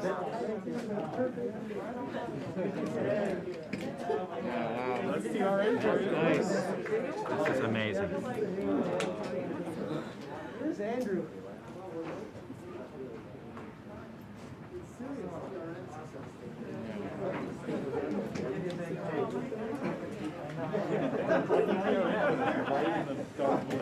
For Steve. Stand by for Steve.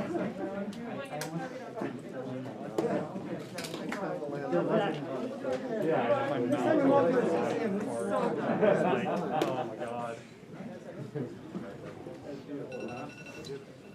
You did it. You did it. You did. You led the team. You made it happen, man. Congratulations,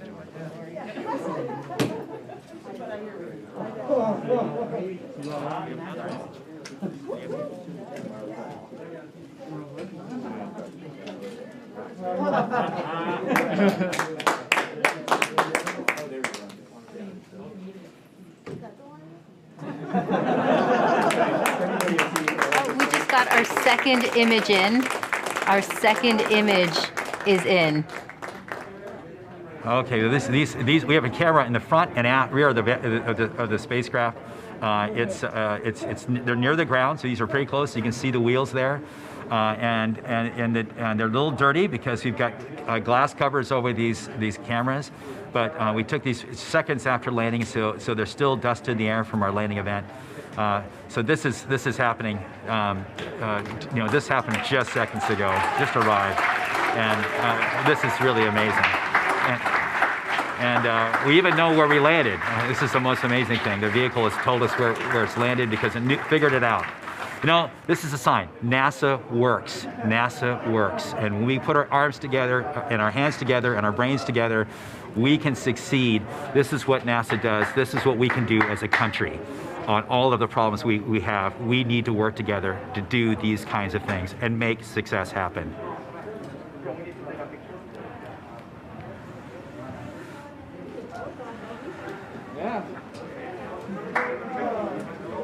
And joining us now is the acting administrator of NASA, Steve Jurasik. Steve, welcome and congratulations. Hey, thank you. What an amazing day. How does it feel to have another rover on Mars?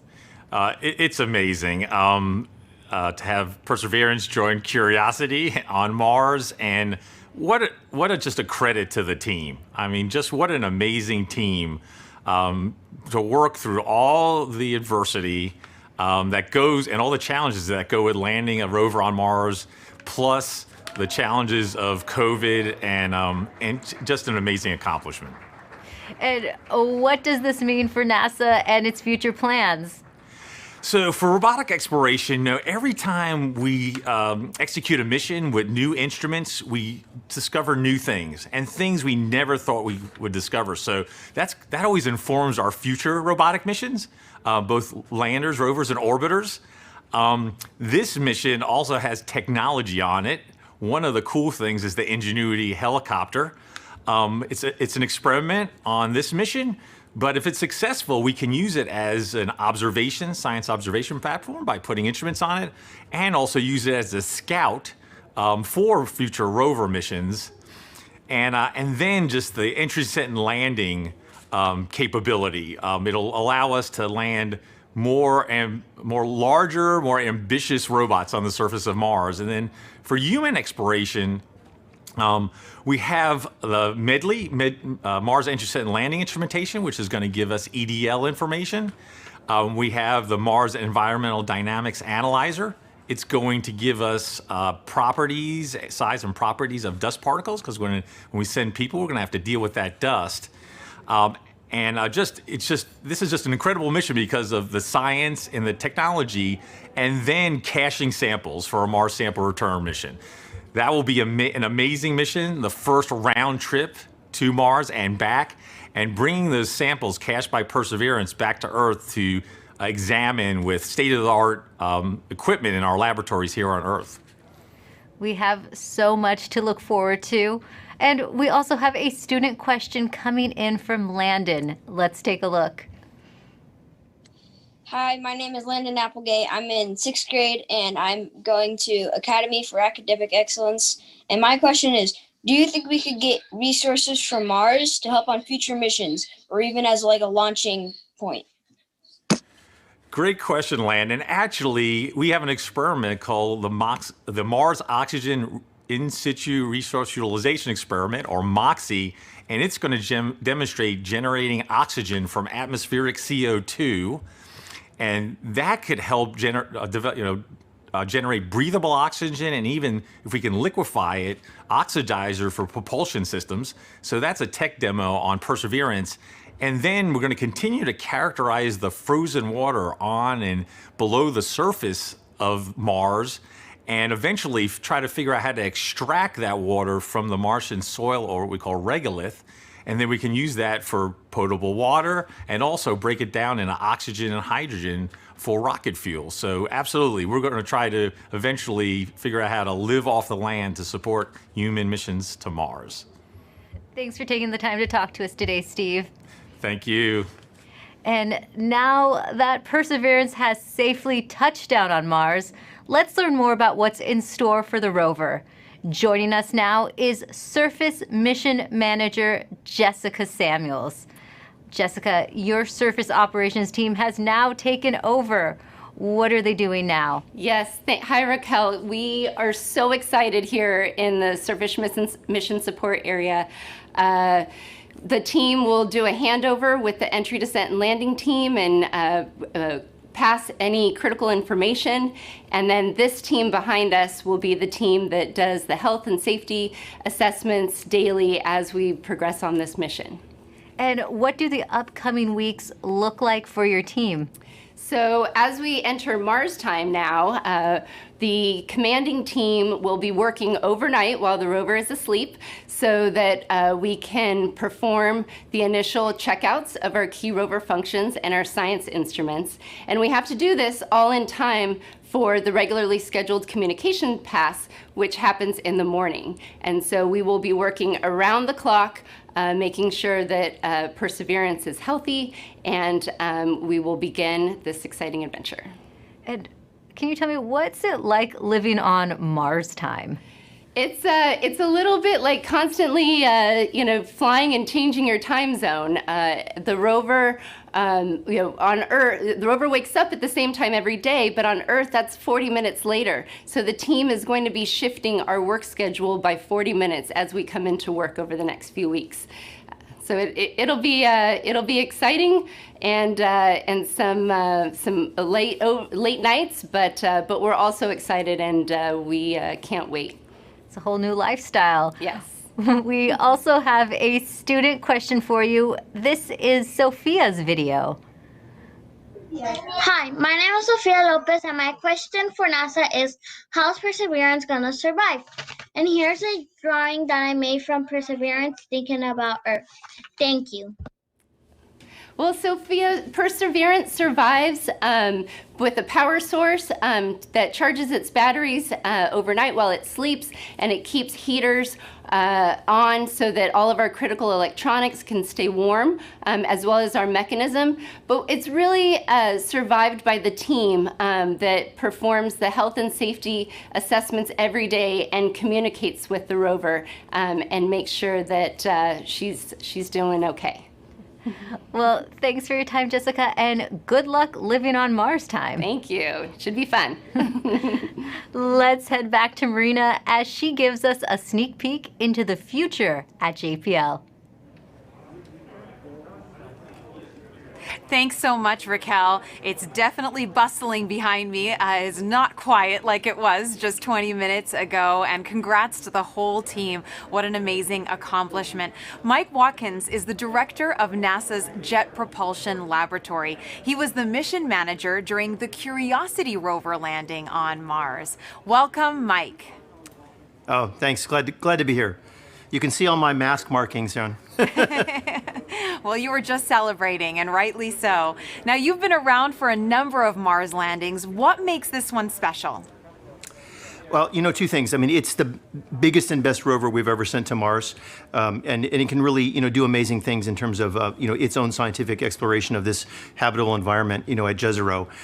But, you know, it's also, as you've heard today, you know, it's the first step in Mars sample return. So really, you know, it's not only doing its own mission, it's setting us up for a series of missions and to bring those samples back. And, you know, a lot of the effort to develop the rover was specifically designed, you know, for that sampling and caching system. It's one of the most complex robotic systems ever made.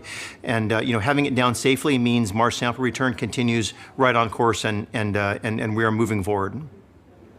Wonderful. Now, JPL has a long history with robotic space exploration. Why do you think it's so important to continue to push those boundaries?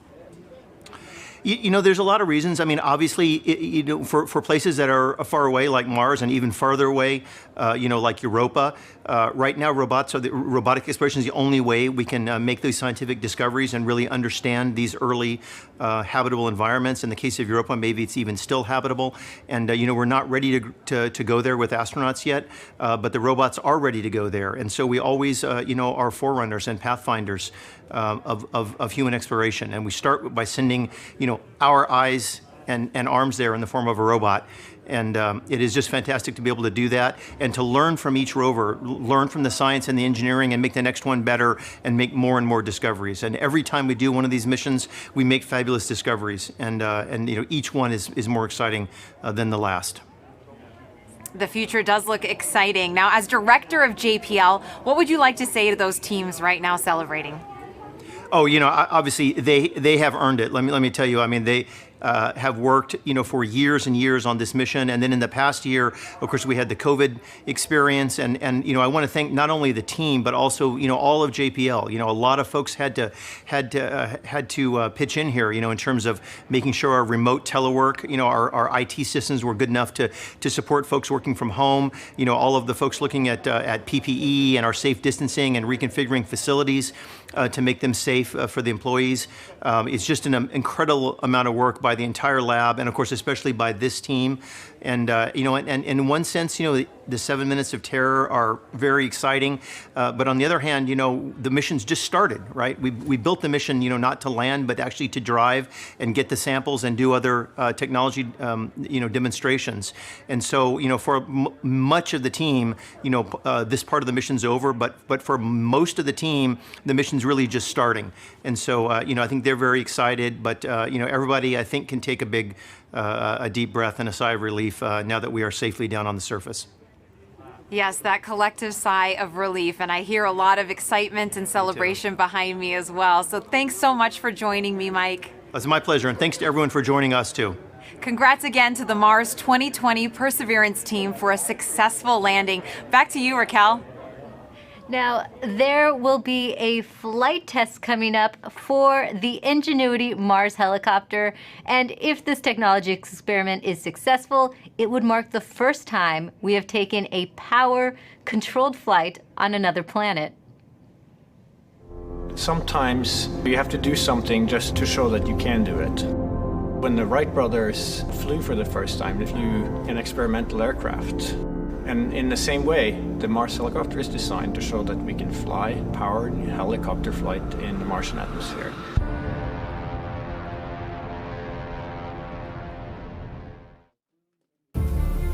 From day one, this was the unwavering dream of our team, to get our helicopter launched to Mars so that we can get that opportunity to do that very first rotorcraft flight test in the actual environment of Mars. It's extremely difficult to fly at Mars because the atmosphere is so thin. Compared to Earth, at Mars it's less than 1%. So the first and foremost challenge is to make a vehicle that's light enough to be lifted. And then the second is to generate lift. The rotor system has just been very fast.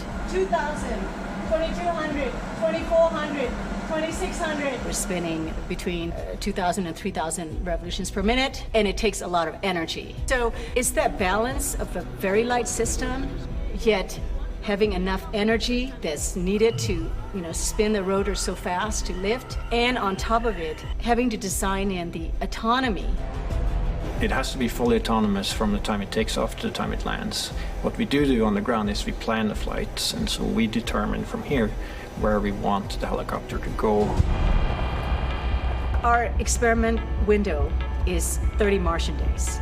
So we have planned up to 5 flights of incremental difficulty. Very first flight, the main thing is we want to get the legs off the ground, and so we will basically go up about 3 meters, and we'll hover there, and then we'll come down again, and that will be the first, really major milestone. Most of our flights will be at the 3 to 5 meter height. We will be going horizontally again at a few meters per second, probably go out, 50, 70 meters and come back. In successive flights, we'll probably push that further, try to go further. So our priority will be to get back engineering telemetry and not so much images, but I'm sure we'll return a few, because they'll always look cool. At this point, we've tested all we can on Earth. We have mathematical models that shows how it'll fly at Mars, and we've tested it in the simulated environment that we can create on Earth. It really is time now to do the real flight tests at Mars. Nothing is a given, but we have done everything we can in terms of a test program here on Earth. The vehicle's performing extremely well so far. It's been doing exactly the right thing, even right now when it's bolted onto the Perseverance rover. So there's a very good chance that we'll pull it off, yes. But it's still high risk, and none of us forget that you could have a glitch that, could mean end of mission, yes. It's going to be exciting, reacting to any surprises we have. We can't wait. What's really most important is everything we're learning here is for the future rotorcraft systems that we want to introduce into space exploration. Mimi Ang is the project manager for Ingenuity. She joins us now as they await a chance to check out their helicopter in the coming days. Welcome, Mimi. Thank you, Marina. Oh my goodness, we've been talking about this for months, Mimi. Did you ever think you'd be here at this point? I mean, what's going on in your head right now? This is super exciting. We have been working on Mars helicopter for over 6 years, testing and carefully designing it for operation at Mars. So what's going through my mind? Ingenuity Mars helicopter is finally at the destination that it is designed for. Now that Ingenuity is on Mars, what is the timeline you hope to accomplish as you move forward? We have a series of major milestones between now and Ingenuity's first flight. So tomorrow we'll turn on the helicopter and its base station to confirm health after experiencing the dynamics through the EDL just now. And the next major milestone will be when the rover deploys the helicopter to the surface. And that marks the first moment that Ingenuity operates on its own in a standalone manner. And surviving that first cold, frigid night of Mars will be a major milestone. We'll execute a series of checkouts, and then we will perform that very important first flight. And if the first flight is successful, we have up to 4 more flights in the 30 Martian days that we have set aside for our flight experiments. And that's when you finally can breathe, right, Mimi? Yes. Now, why is it so important to have that aerial dimension to space exploration?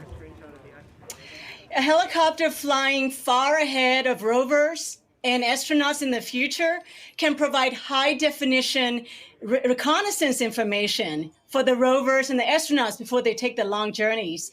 And as importantly, being able to fly will enable us to get to places that we cannot get to with rovers and astronauts, like sites of steep cliffs, deep inside crevices, areas of high scientific interest. It will be game-changing. Game-changing is right, and we've talked about this a lot. You've mentioned the risk is huge, Mimi, but the reward is high. What will be your greatest reward? Our team started with the question of whether a helicopter can fly at Mars, given the extremely thin environment.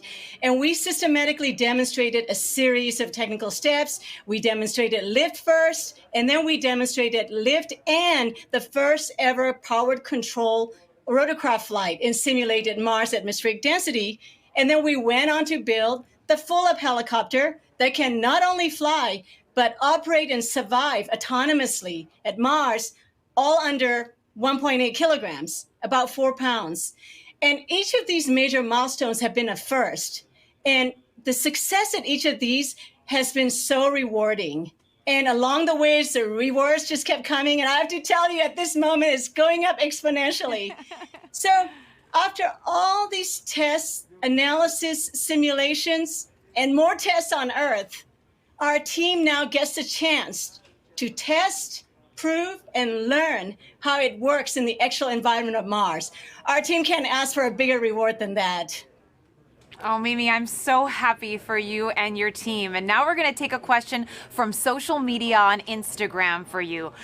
At Not Vibhuti asks, is the helicopter going to be doing science?